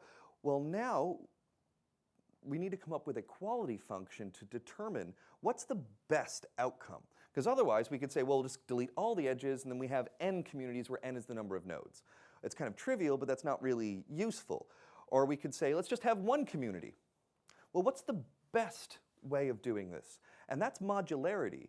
That's a particular metric which we'll look at after the break. Yeah. Okay, so we're going to pause here. We're going to pause here. I'll take a question or two, and then we'll come back at afterwards. First. Is anything signified by the distance between? So the question was, is there anything signified by the distance between the nodes? We're going to get to that in visualization. The answer is topology, as in nodes that that have greater connectivity shared among each other are more likely to be spatially closer to each other. Nodes that have that are far paths between each other are more likely to be far away. That's the basis of force-directed algorithms, although there's all sorts of ways in which they've been tuned in recent years to either look more or less effective, to be more or less coherent. All right, so when that clock, what do you want, short or long? How are we feeling? Feeling good? I say when we go with 7, when that clock is on 7 down there, so that's 11:35. You got 12 minutes, have a comfort break, have a cigarette if you smoke, but you shouldn't. And then we'll start again then, and then we'll kind of go through the rest of this. So this paper by Mark Newman, The Structure and Function of Complex Networks, what's kind of mind-blowing for me, going back and visiting this paper, is this was 14 years ago now, that A, how much was done in this paper, and B, how much was not done in this paper, and yet he still had 100 pages of paper here that's just chock full of network science. This was before we had modularity as we currently understand it. Modularity is not like the bee's knees, it's not the best, but it's a very good metric for determining how well your partition, how well your clusters work. As a quality function. Actually, well, in the social network analysis literature, they had a quality function which was similar. But I digress. Why this is important? Well, one thing that's cute here is that we can, what he's shown is how these networks have these sorts of really clear clusters. B, here, this is this. This is the network of collaborations between scientists. And this network of collaborations has this weird sort of structure to it. But that structure is also mirrored spatially. So where the researchers were and in the building and that sort of thing. I'm going to show something down. Is it in the paper? Yes. We're going to look at this network in a minute in a program called Gephi. And this network shows school class and friendship nominations. And this is how you can see that the school class is clustered somewhat by, unfortunately, by race. It's also clustered by grade, and it's not particularly clustered by gender. And we'll be able to observe that. What we won't be able to do is demonstrate that statistically in this lecture, but if you would like to ask me about that later, I can show you a small series of statistics that can be used to do that, although they're quite formidable to run. But there was a question that came up. It's like, I've been talking about social networks. What about other networks? Like an ant colony or something of the sort. And I said, well, it's a topology. A topology is a topology, which leads to a couple things. The first is I want to make clear that networks as we understand them are an abstraction. They're an abstraction from reality. They can be performative as well as descriptive. A descriptive abstraction is an abstraction where we say, all right, so let's try to take everyday life and render it in a form that's amenable to analysis. We'll say, we're all people. People have links between people, whether they're friendships or not, and that's a form of operationalization. And with that operationalization, we make compromises. We always make compromises with operationalization, but we like to think that those compromises are sufficient, that we can still get insights, and those insights reflect some underlying reality. A performative abstraction is different. A performative abstraction is one where we conform to the abstraction. So Facebook is not just a social network because we can think of Facebook as a social network. It's a social network because it's deliberately engineered to be a social network. It is profiles. The profile is a node. A node links to other nodes. Those are friendships. It's not accidentally like, oh, you can analyze Facebook as a social network. That's because Facebook was designed that way. I mean, we don't design our everyday life like this. I don't expect you guys to come up to me and we have to like authorize some sort of connection before you ask me a question. But we can do a network of who converses with who, abstract from that, and create a network. That people get that distinction? It's kind of an important one, at least in sociology. But anyway, here's that table from Newman. And R here, R often refers to correlation or Pearson's product moment correlation. Here it refers to assortativity, the degree correlation among the actors in the network. Actor is another sort of general term. Doesn't mean like in a movie, it just means node. Oh, my computer's been real fussy. I should probably plug this in. Give me a second. Okay. So we can see social networks, information, technological, and biological. Now this is hard to see far away, but this table is on page 10 of Newman's 2003 paper in SIAM, S-I-A-M reviews. And we can see for these social networks, the correlation is positive. That is to say that people in the film actors network on IMDb, or in a physics co-authorship network in physics journals, or a telephone call graph, the people who, well, actually this one doesn't have a calculation. But these here, film actors, physics co-authorship, those people who are linked to many others, the many others they're linked to are also linked to many others. The degree is correlated. Those of high degree correlate with those of other high degree. So in physics, this is like some real high profile, heavy duty physics professor tends to work with other high profile, heavy duty physics professors, not with sort of any old graduate student or somebody from some obscure university. This can sort of, you can either see this as maintaining quality or reinforcing privilege, depending on how you're looking at it. I mean, it could be both. On the other hand, technological networks down here, we can still analyze them as networks. This is the internet, series of routers, power grid, train routes, software packages. These are linkages between software packages. This package imports this one, et cetera, et cetera. And these all have slightly negative correlations. Hi, welcome back. These all have slightly negative correlations in the sense that, say, a power grid, a very large power grid station doesn't link to other very large power grid stations. It links to the local smaller transformers and, you know, local houses and things.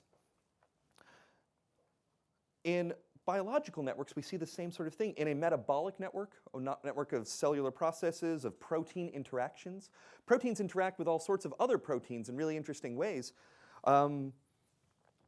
It's not just like protein comes in, it does magic things, and out comes energy and waste.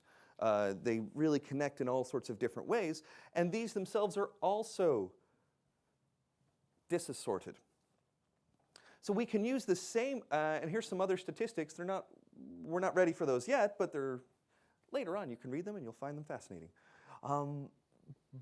But we can use the same statistics regardless of the kind of network, as long as we create a network that has similar properties at that level of abstraction. Now, we will destroy some things in the process of abstracting. Say, weight. It's really hard to handle weight in a network meaningfully. So we often, what we do is we just say, we threshold instead of calculate weight.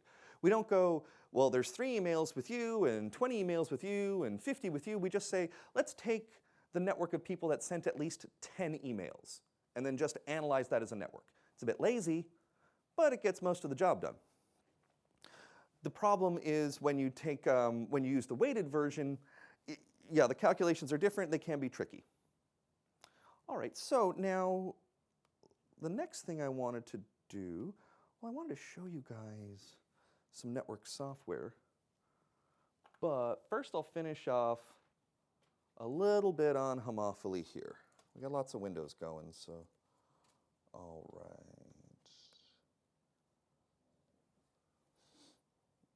Oh yes, community detection.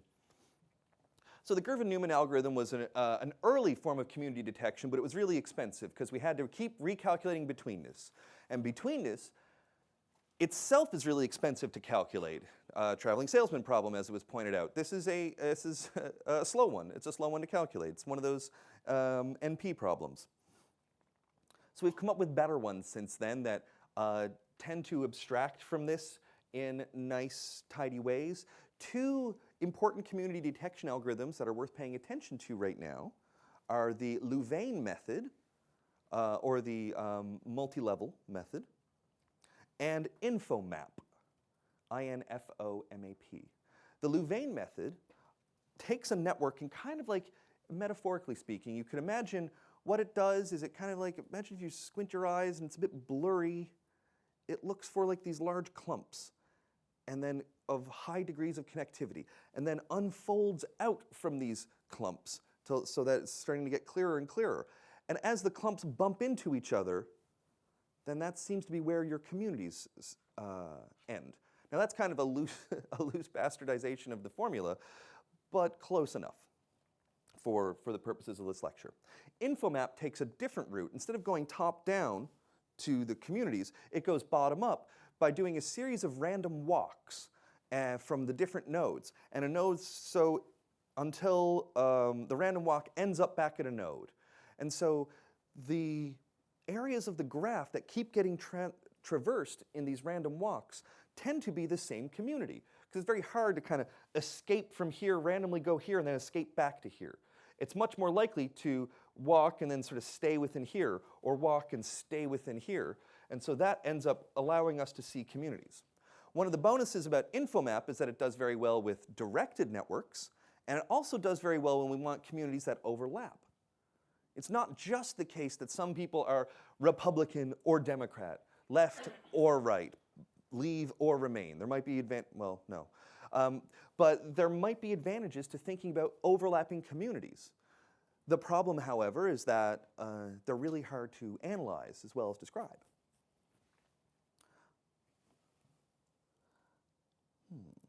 I think I'm going to pause. No, I'm going to keep going until I'm supposed to. I want to introduce some metrics here, just really quickly. The first one is transitivity. We already talked about this a minute ago, kind of an hour ago. The strength of weak ties. Transitivity is the idea that what's the percentage of two paths that are three paths? What's the percentage of I have two friends and they share a friendship? Of all the two paths, how many of them are closed? The formula is actually, you have to multiply the triads by 3, because each triad of 3 is in fact three two paths. So you do that, and then you can get a metric out of 1 for how transitively closed the network is. A local clustering coefficient is the proportion of all triads around a specific individual node that are closed. So it's basically the same as transitivity, except it's focused around a specific node. So which one of my two paths are closed? And then the clustering coefficient is the average of all of those local clustering coefficients. So transitivity and clustering coefficient are very similar, but there are some slightly different behaviors, because one of them just looks at all the triangles regardless of structure, and the other one looks at the average around different nodes. It's not so important to know which one to use at the moment, but that they're both there. So when you have these sorts of forms of triadic closure and clustering, and you can build it up, and then you want to partition these things, and we have modularity. I'm going to skip over conductance. It's just a different measure. It's Yuri Leskovich has used this in very interesting ways. That's Jurelskkovec, Yuri Leskovich, and conductance. But for the most part, let's just look at modularity. This is a network with high modularity. As we can see here, the green partitions and the purple partitions share one edge. They're almost two different components. Low modularity, here we can see that there's lots of edges between them, so they share. This is a partition, but it's not as clean a partition. That's not bad. I mean, it depends on what you're looking for. Are you looking for a network that's very fragile, in the sense of if you make this one cut, you have a distinct network? Or are you looking for a network but this might be more efficient? Again, more noisy, but it may be more resilient. If these people fall out of a friendship, then let's say it's boys and girls, I guess. I don't know, heterosexual, heterosexist, whatever. But let's say they're dating, they break up, now none of the boys are friends with none of the girls. Something like of that nature. Down here, people are friends with each other. There's a fallout between these two. Boys and girls still hang out. Everyone goes to the dance. Everyone's happy. We can look at modularity and community detection not just at this micro scale, but even at the scale of the whole UK. I really like this. This is from the Sensible project, Sensible Lab at MIT. It's from several years ago. They had access to a call graph. And a call graph is a great source of network data for those that want to do big data. It's also highly sensitive, so you have to be very careful with this. They're not going to give you a call graph easily. I've used call graph data before, required a lot of administration. So their first partition, and this was using the spectral modularity. This is a particular kind of community detection algorithm that's good. We don't tend to use it that much anymore. Louvain tends to work better, but spectral's good. So the first partition they did in this call graph got them 3 partitions, a blue blob, a green blob, and a purple blob, corresponding to, as you can see, London, England, and Wales, and Scotland. Then they did it again with a different, they just basically ran it for a little longer, and they got these partitions down here, which are better, and they have a modularity score. This one has a modularity of 0.3. We don't have a good way of saying modularity with p-values, so it's not like, we can't say there's a star on the side that says that's good, and then below that value it's bad. I mean, well, that's okay, because p-values are a little abused. Like if something is, for those, anyone here, some people here probably don't know what I'm talking about with p-values, is that right? Do you know what p-value? Are you an engineer? Oh wow, you guys are all Bayesian now, is that it? Everybody has Bayesian statistics? Oh, okay. Okay, you should know them. All right, so in frequentist statistics, we get an estimate for how likely we are to observe this particular distribution, or are we more likely to see a distribution this extreme or more by chance? And that p-value is a value of sort of giving you an estimate of that. How likely are we to see this by chance? Let's just say that. And if it's a score of like 0.05, as in 1 in 20, then we say, well, yeah, it's pretty good. It's pretty significant. It does seem like that there's a real distinction there. Well, in community detection, we don't get that same sort of like authority, but we can still say modularity has meaning to it, even if we can't say it's precisely this is good and this is bad.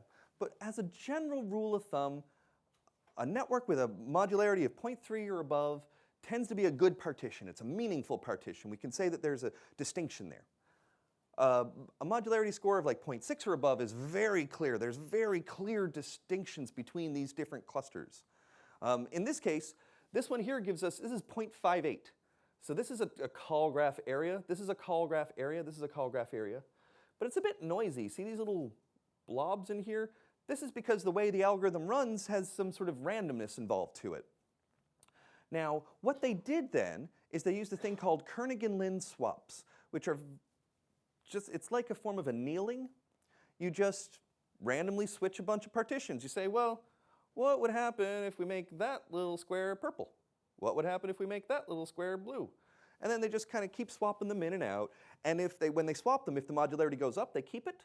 If the modularity goes down, they go back to what they had before. And they keep doing that, and you can do that as long as you want. At some point, you're not going to get any better. And so that they get this final solution right here. Now what's interesting is that this solution right here makes sense. It makes sense in terms of borders. It doesn't make sense, well, no, it makes sense in terms of like geography. It doesn't make sense in terms of borders.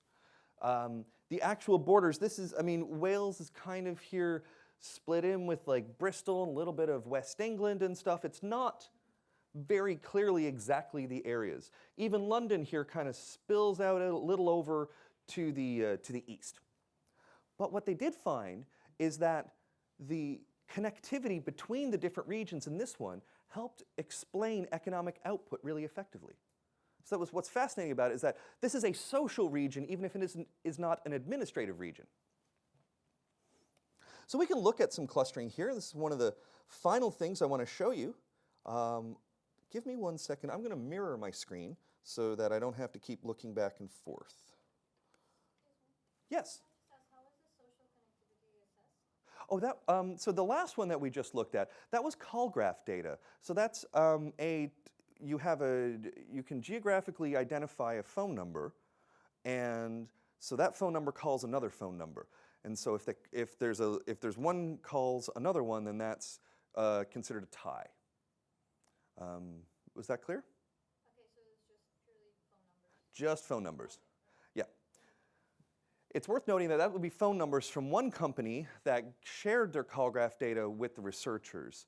There's different phone companies. So when I did an analysis with one phone company, and I only have good data for that phone company. There's also that phone company and numbers outside the phone company. I don't know any details about when they call outside. So we're constrained in that in different ways. And there's only so much you can do with these sorts of call graph data. It's very big data, but it's very shallow. We also have data that's what I tend to work with now, which is very small data, but very rich. So I'm working now on a longitudinal study of 1,000 people from a sexual health clinic, 1020 actually, and we have 5 waves of data for them, and for each wave we have like their local network. So and we have lots of data about that network, but it's very small data. So different techniques for different kinds of data sets. Let me mirror my screen.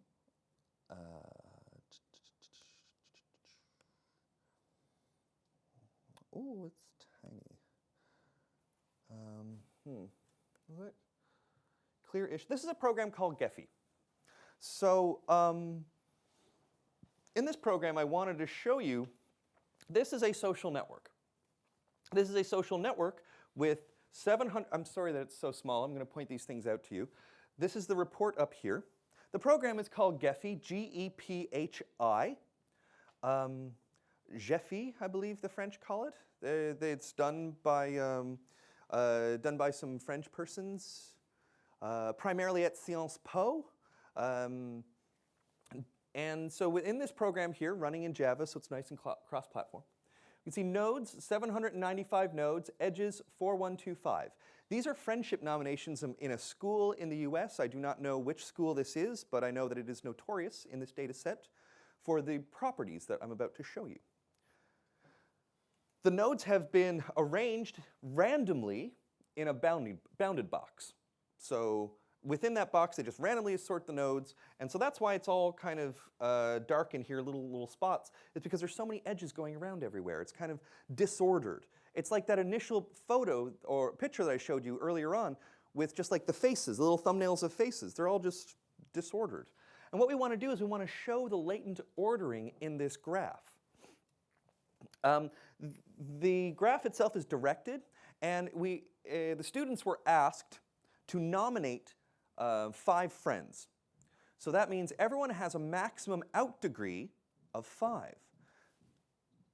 But their in degree can be, well, n minus 1.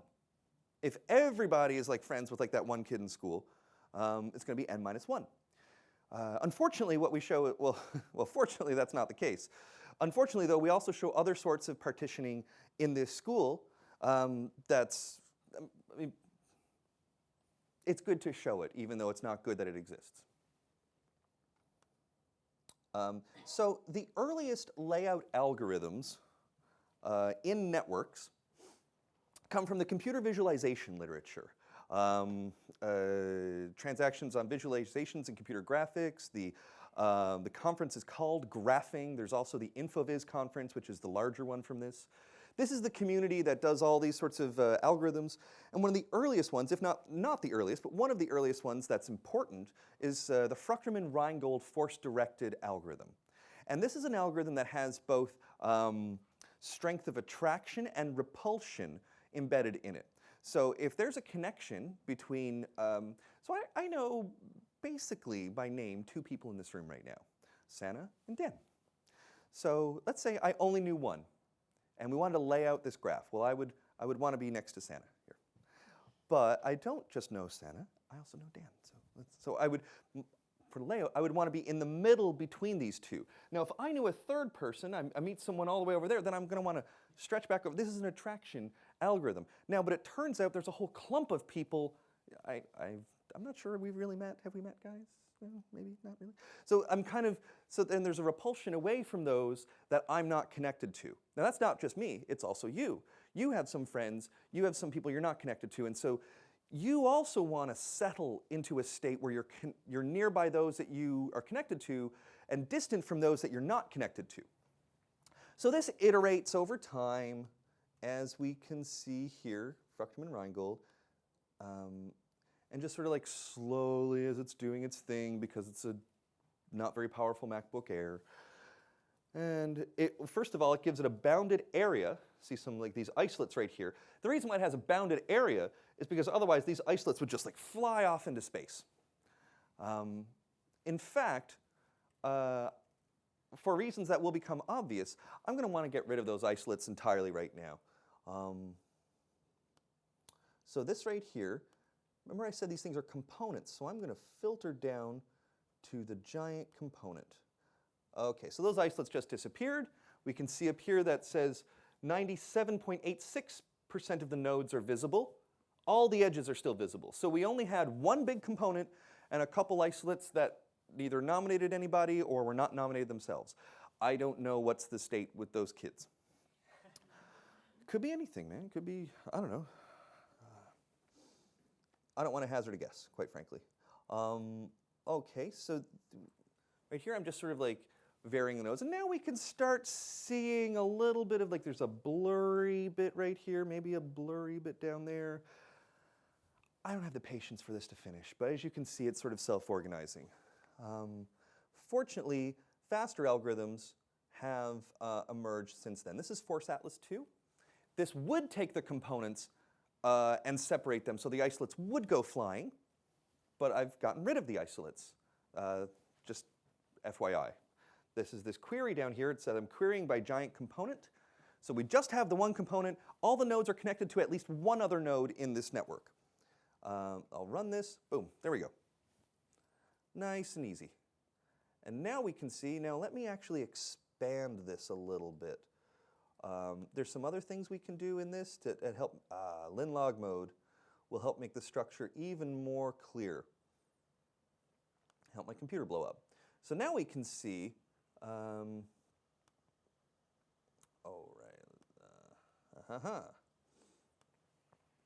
now we can see that there's this underlying structure in this network, and it does kind of appear to be some cleavages. We've got like a kind of a clumpiness here and here, a clumpiness here and here.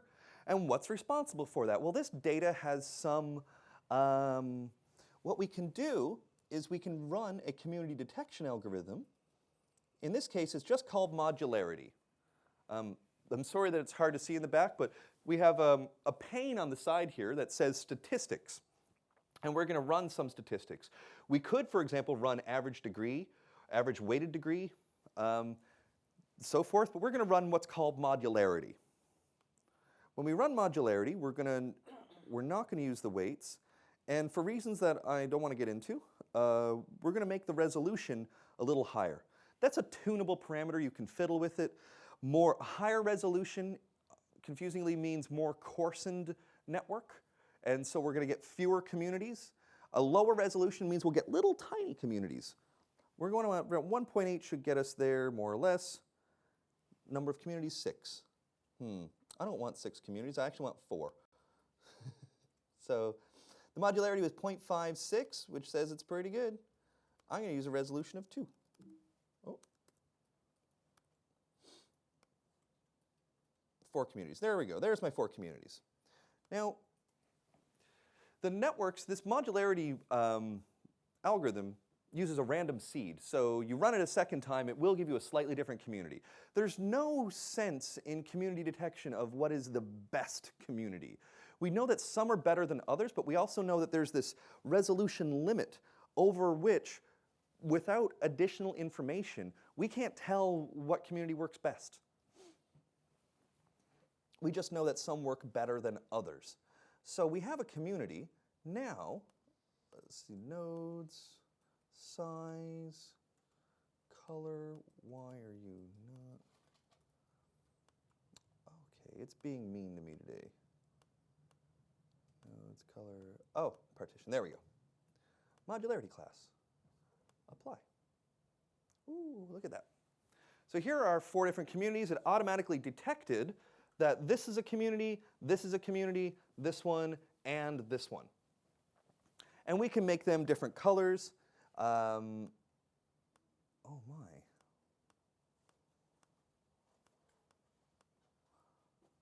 Okay, now unfortunately, the version of this file that I have here doesn't actually, I have another version I could load up, but it'll take me a few minutes, so we're not going to do that because I want to show you some other things. But the other version of this file that has race, gender, and grade shows some things about this community. The first one shows that if you go by gender, male and female are distributed throughout the whole network. There's blue nodes and red nodes, or green and orange, or whatever colors you assign, that they're all over here. The second thing that we'll find is that this network is also sorted by grade. So we can see that what will happen is that down here are the people in grade 7, then it's like the grade 8, then grade 9, grade 10, and grade 11. And very clearly this gradient appears, and that gradient is because actually there's spatial distribution. There's like one part of the school has the lower grades, and one part of the school has the higher grades. And so that's reflected in here. And then finally, unfortunately, we can see this by race. And then we see that on this side, white kids, this side, black kids. And in between are kids of mixed race, Asian, and I believe they code Latino kids as a different ethnicity as well. And so most of the school classes in the US, thank God, are not as segregated as this. Oh, actually, yes, of course. But in this particular case, we did see a very segregated network, and we can sort, yes, here it is. This is the same network from Mark Newman's paper. Slightly different layout algorithm, showing the same sort of thing. Unfortunately, he doesn't show the grade or anything else in this, but this gives you an example of how homophily emerges within a particular school. Now, this is relevant because people were looking at this and then looking at how does that lead to educational performance. And as you can imagine, the schools that they examined where the partitions were really distinct showed poorer academic performance than the ones where they weren't so distinct. And so this is Moody and White.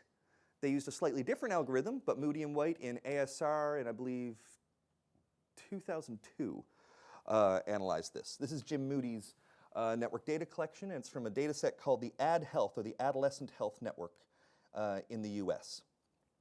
Okay, so now back to the slides while we have some time. Okay, so with a little bit of time left, there's so much I didn't cover, but with a little bit of time left, I wanted to show you a little bit about the underlying structure of a network as collected, how do we manage this, and what sort of software do we use for this. So we can represent networks in a number of different ways.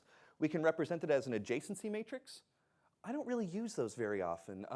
Mathematicians in the room, people here comfortable with linear algebra? Some linear algebra people? Yeah. Well, there's some really nice features of networks that can be done with linear algebra. You know, you can, by permuting or getting the identity matrix or yada, yada, yada, you can calculate all sorts of nice things on the adjacency matrix, but I tend not to use it. Just I don't. Martin Everett, who I admire quite a lot up at the Mitchell Center for Social Network Analysis, loves calculating things with linear algebra. I tend to do things more visually. This is the same network represented as a sociogram. And this here is the same network represented as an edge list. An edge list is sort of what you would see as raw data. This might be a call log. Alice called Dave. Bob called Alice. Bob called Carol, et cetera, et cetera. And then you take this list and you feed it into a computer, and it can then spit out an adjacency matrix for some calculations. Interestingly, leading eigenvector is a really useful technique for getting community detection. So you get the leading eigenvector of this, and it'll kind of give you a sense of which nodes are likely to be in the same cluster. Or it'll spit out this right here as a sociogram, and then you can visualize it and do things with it. Let's see, this is just me doing a nice emoji thing. This is collecting a network data, where you can collect this person's. That's why we don't actually do it very much this way, but you can ask for each of the ties, are these people friends with each other, and then use that to reconstruct the network. Unfortunately, we don't do it that often because, as we can see, it scales exponentially with the linear number of nodes, which means when you're doing an interview, it gets really boring. You know, you're interviewing somebody with, they nominate 10 ties. That means that's 45 questions. How did I know it was 45? You know, it's a formula. It's a simple one. As we can see here with nodes and uniplex edges and multiplex edges, multiplex might be like, let's say you want to connect edges on who is friends with who, and then some other things that we would collect. In my work, I've done work on sexuality, who has sex with who does drugs with who. We want to see, like, are these overlapping? We want to look at risk factors. Someone's network could have upwards of 150 people, and if you were to ask 150 people all the possible combinations, just uniplex, just Alice, no Bob, within 150, that's 11,000 questions. I mean, people can know 150 people, and they can know in their head a pretty good sense of that social structure, but asking them 11,000 questions is not very pleasant. We tend to think of networks in different types. This, diagrammatically, is an example of these. We have whole networks, partial networks, ego networks, and modal networks. A whole network is kind of the simplest. It's just dots, it's just lines, just a set of them. But what's challenging about it is that it requires a boundary. So we might do a whole network of the people in this room. So in fact, we may do this in the next session. We probably won't, though. I'll probably just do ego nets. So whole nets is a bit tricky to logistically. But you can imagine, we could do friendship nominations in this room. We could say, everybody who knows everybody, list off the people you know. We do that, list off the people you know to everybody here. We do that, we reconstruct it. We've got a network of this class.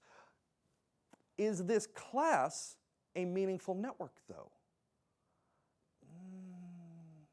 I don't think it's not I think there's meaning that can be recovered from doing a social network in this class, but I suspect actually the Turing itself might be a more meaningful boundary, or all of the students at the Turing might be a meaningful boundary, or everybody on the mailing list, perhaps, might be a meaningful boundary. I'm not sure that this class is as meaningful a boundary because you're all voluntarily here. I'm sure some of you know people that might be interested in this who aren't here. Some people might know people who are at the Turing who didn't bother show up for this, right? So I'm not sure that this boundary works. But you could. We often do work on school classes. You know, we tend to think of the school class as a meaningful boundary. A partial network is much more common in data science, and that's because we have networks that are on the web that are just so big, we're never going to get it all. We're never going to get it all. We couldn't get it all in 1999 when Albert and Barabashi did the original study to show power laws on the web. We knew that that was an incomplete web. Google has not traversed the whole web. Microsoft hasn't traversed it. You're not going to do it. So instead, we try to look for a network with a meaningful boundary. So partial networks, there's a number of approaches. Offline, we think of approaches like respondent-driven sampling or snowball sampling. This is really useful for hard-to-get populations. Injection drug users, for example, you go to an injection drug user, you say, tell me about your friends, and now then you give them chits or coupons or whatever you'd call them. Say, here's 3 coupons. Give them to a friend of yours who also does heroin. Get them to come in the lab. If they come in the lab and they do a network, you get an extra $50. So as you can imagine, people who are doing heroin will appreciate this money, hopefully for food, but likely for heroin. And then their friends come in the lab. And so then you kind of spiral out from there. On the web, you would do it by following links, link traversal. So we start off with a seed set of blogs. Maybe we look at all the blogs that are pro a particular political issue. Maybe we look at a keyword. And then we find that keyword and we find everybody that they link to. And then find everybody that they link to. And as long as those websites that they link to also use that keyword, you keep continuing. And then at some point you stop because you've exhausted all the websites that have used that keyword, and that's your network. So it's a partial network, you know it, but you can still operate it as such. 5 egonets. These are just different ego-centered networks. This tends to be what I work with right now. We sample from a population and we look at the connections around a specific individual. We calculate differences between them. This work can also benefit from modern computational machine learning approaches. Some of the best egonet work to date is by a guy named Claude Fisher, and that was from 1982 in a book called To Dwell Among Friends. He looked at the size of these networks, what are the composition, are they family, are they friends, how often do we meet each other. It was in Northern California. He was at Berkeley, so that's where he is. And yet, just last year, a really dynamite paper came out that reanalyzed this data using random forests in order to properly classify, well, I wouldn't say properly, to more effectively classify the different types of egonets based on their composition. And he found different styles of networking in there that earlier clustering algorithms just wouldn't pass muster. Two-mode networks are perhaps the dodgiest of the networks. They're the most theoretically tenuous, but there's still sufficient information in them to be extremely useful. Presumably, most of you have been on Amazon before, heard of it. It's a big site. It's going to take over the world. I think Amazon's the one that's the most closest to Skynet because they have so much material infrastructure. But what they also have is recommendations. People who bought this book also buy this book. People who like this also like that. That is called collaborative filtering. It came from Minnesota, from the Group Lens group, a computer science group at University of Minnesota. Particular way of arranging a database to do this at a high speed. And what you get from that, it's just a two-mode network. It's just fast reductions on a two-mode network. We have consumers and we have products. People who bought this, well, they also bought that. People who bought this also bought that. And then you can do that. That's a two-mode network. You reduce that two-mode network to its single modes. Here are the customers that are similar. Now you've got micro-targeting. Here are the books that's similar. Now you've got a recommendation engine. Just came from the connectivity of who browsed what. The reason I say they're the most tenuous is because normally in a network, we want to have some sort of ontological property that defines why there's a link. This person knows this person. This person knows this person. This links to that website. They're all in a group. With a two-mode network, we can just look at, well, I don't know, your music collection. So my music collection is similar to somebody else's music collection. Did I ever talk to that person? No. Do I know that person? No. So is it really a social network? Is it really a network? Well, it turns out it's sufficiently a network for the purpose of recommending music.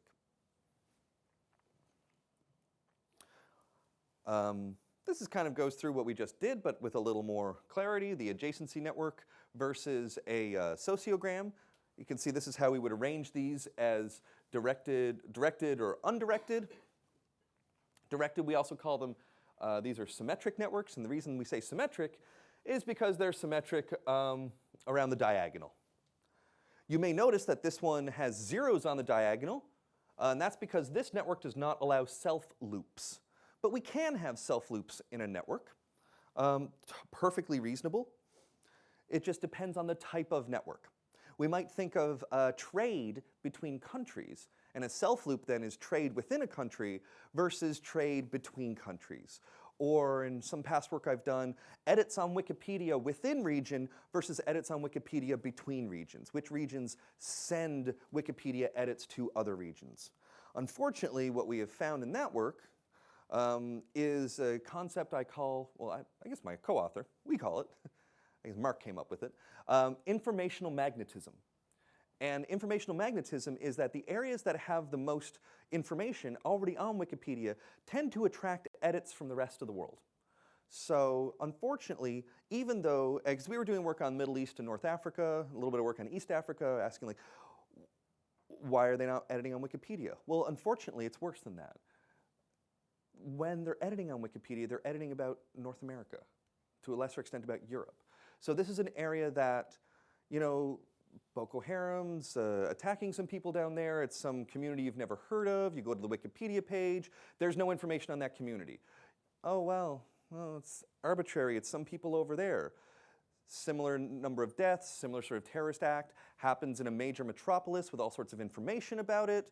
The journalists can cover this more effectively. You start caring more about one place than another place. It's not represented well. And the people from the places that aren't represented well are not editing about their places. They're sending their ties to the places that are represented well. For reasons why, you'd have to read the paper. But it's an example.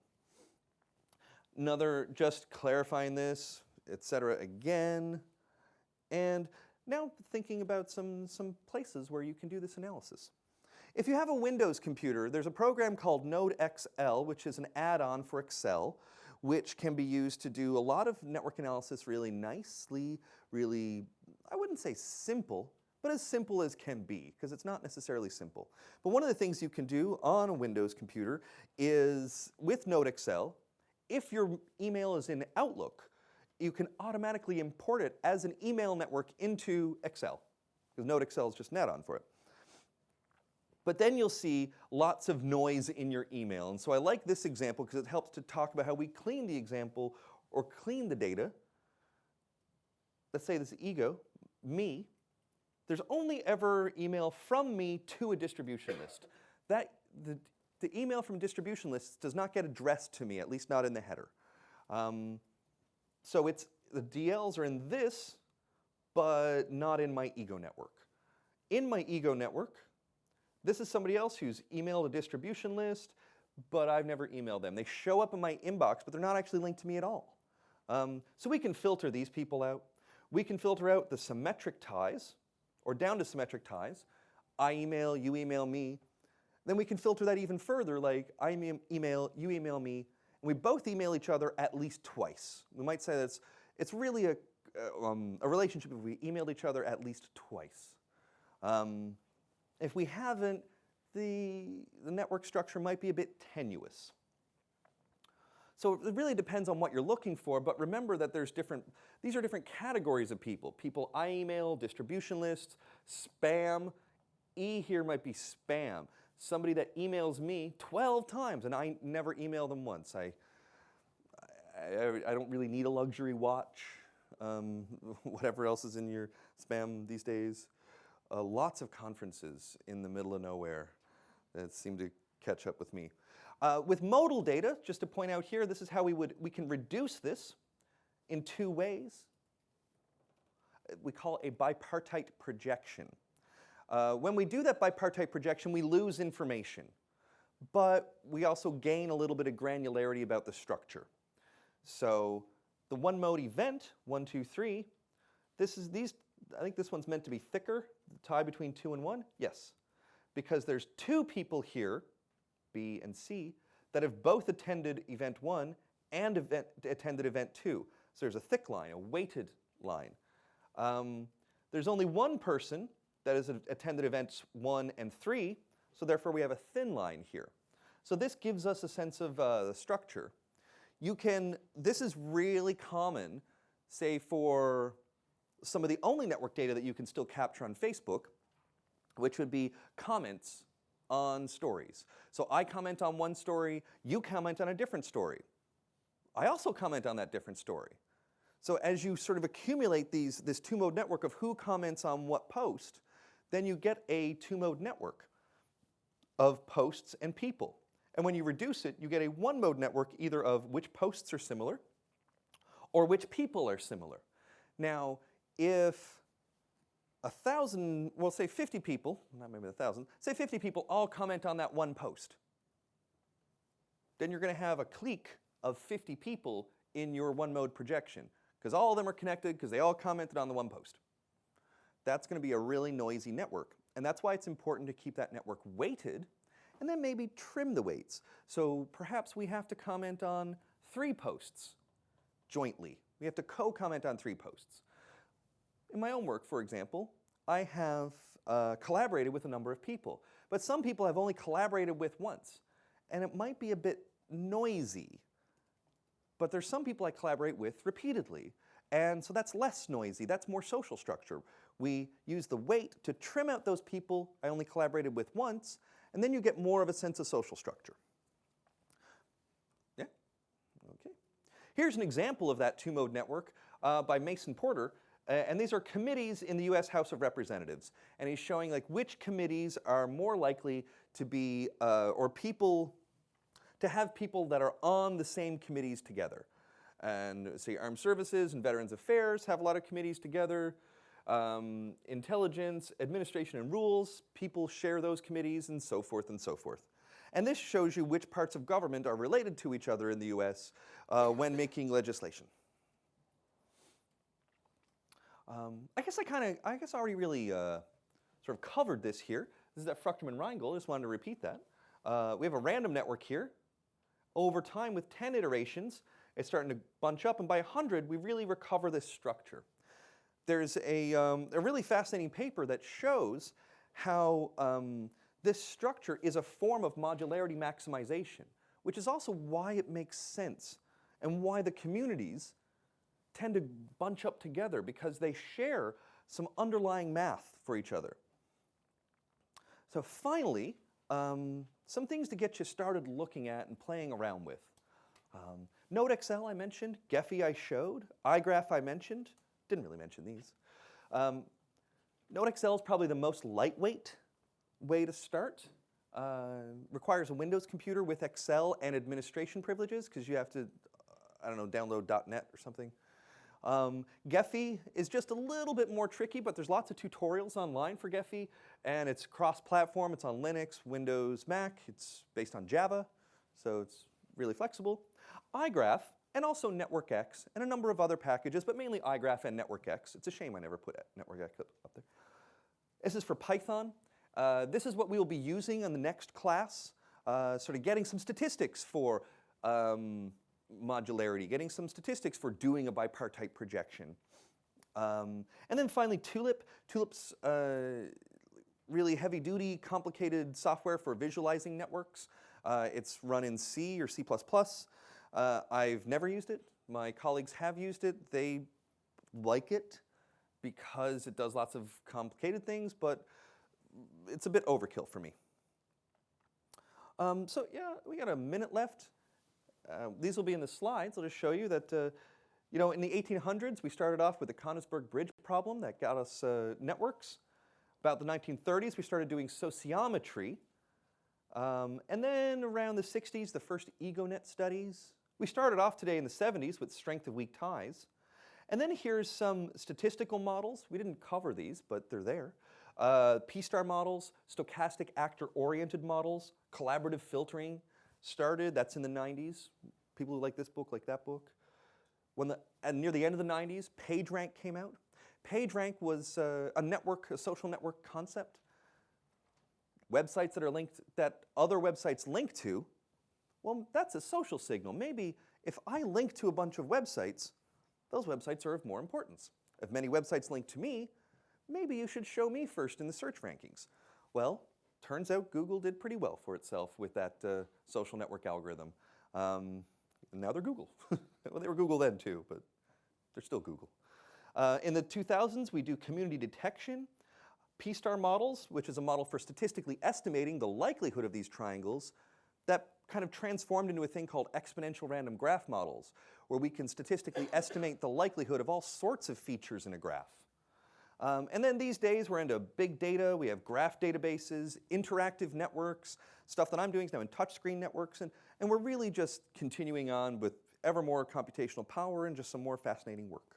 So that's it. That's the first class in networks. I hope that was somewhat informative. Any final questions before we break? You were a very quiet and hopefully attentive audience. I've got one. Okay. Different lecture in its own right. You talked about community detection. Yes, I'll restate this. Detecting anomalous nodes within a community or outliers. Sure. So we talked about community detection, but what about anomalous nodes or outliers in a community? Well, they're hard to find. Mark Newman had a measure for community centrality, which was how likely a node is to stay within this community, because the actual distinctive partitions themselves are based on a dendrogram of probabilities. And so you just kind of cut the dendrogram off at a certain point. But if you kind of raise that dendrogram, you get fewer communities. If you lower the dendrogram, everybody's in their own little community. So you can use that data, you can recover, from that data you can recover how likely it is a node that is in a community. That's one way to detect it. Bootstrapping is another way. You keep running the same community detection algorithm over and over and over again and seeing which nodes are likely to show up together, which ones are likely to kind of switch allegiances when you keep running it. Those are two separate ways. Beyond that, there's others. It's really to taste, but yeah. There's lots of complicated ways. It would depend on the research question, but I would entertain a research question of ways of detecting this, and I could perhaps throw some ideas. Time for one or two more, keeping you from lunch. I wanted it to be just 2.5 rather than 3 hours because I was lecturing and I thought that you would all get tired, but okay, 1, then 2, and then maybe that's it. Mike?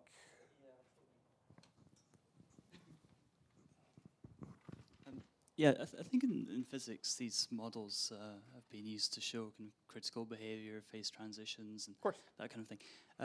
Is anything like that observable in the more kind of social science side of things? Oh, yeah. Although those phase transitions happen in social networks. So we could think about the level of connectivity required. Epidemiology, Why have we not all died of Ebola? Because Ebola has a certain where Ebola started has a certain level of connectivity and also a certain level of virality. And what's the other term for survival rate? So it's very, I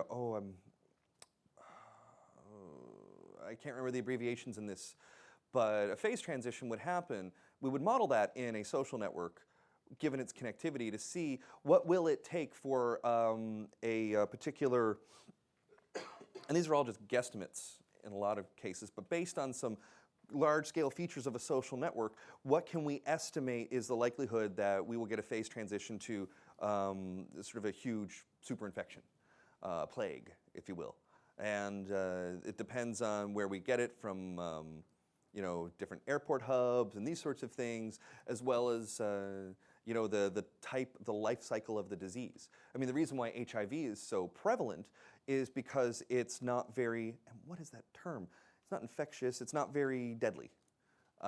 It kills people, but it takes, I can't remember the term, but it takes a long time to kill people. Ebola kills people very quickly. If you're going to die really soon. So that means it's harder for it to spread. So HIV takes longer to spread, and it takes long before it even shows up. I mean, you have this window of weeks or months where you might not even show up in a blood test, depending on the type of test. So we could use different sorts of models of these to determine whether or not we're going to get a phase transition towards, everybody, a hyper-connected state.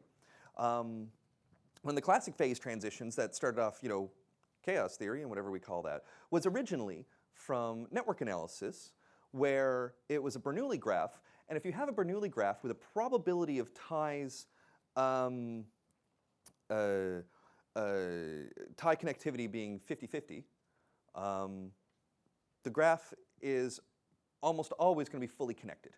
So if half the edges are there, Just by randomly, you just randomly assign the edges, half of them are there, guaranteed the graph is going to be fully connected.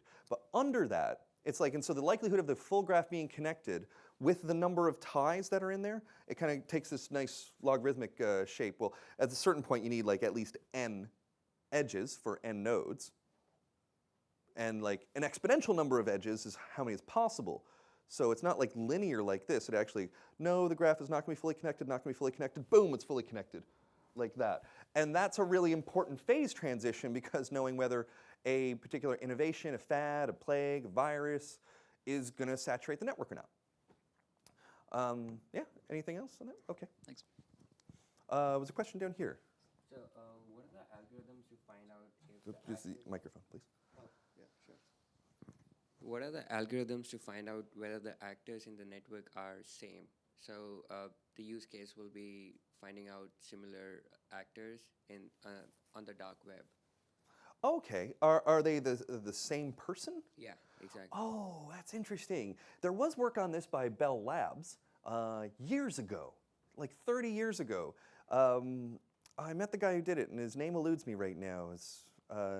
He was at Microsoft Research when I was there. I'm blanking on it, but it's really cool work. These were people that were using burner phones, and it's basically just a degree correlation, really, or a sort of correlation in structural space. If they're really correlated, and then you have a temporal discontinuity, then they're probably the same. So think about it this way. I don't really deal weed, but I am Canadian. But so let's say I have a phone, and I have a bunch of contacts on that phone, and I feel like the police are going to catch me, so I throw my phone out. Get a new phone. Who's going to call me?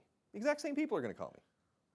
So what you look at is where is the network correlation between from point A and point B where there's a temporal discontinuity. People stop calling one number, start calling another number, and then clearly it's the same person on the end of the line because they slot into the network in the same place.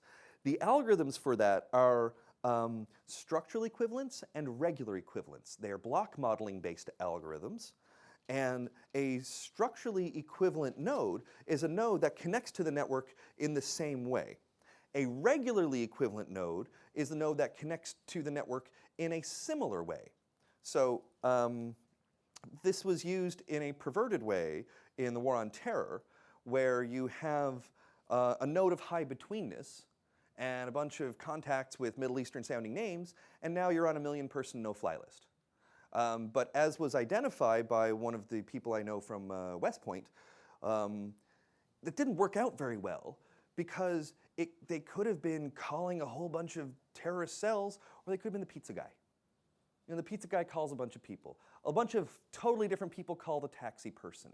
High betweenness is not a very good signal for the sort of threat networks that we want. We need extra details involved. But at the base of it, at its most trivial, there is some element of legitimate threat detection going on in these things. But the place we start is structural equivalence. And so if a network is 2 nodes structurally equivalent over time, they're very similar. Yeah? Okay, so we're gonna stop it there. It's about 10 minutes over time. I kind of figured that, or 20 minutes early if we were to think of it as 3 hours. Thank you. My email is there. You can email me questions. You can tweet or follow me. I'm not on Facebook. Don't add me. I am post Facebook. There's I don't think that's my blog, but I wouldn't bother go there anymore. I don't do it. So thank you for your attention, and the slides will be sent via Sam to you. Yay!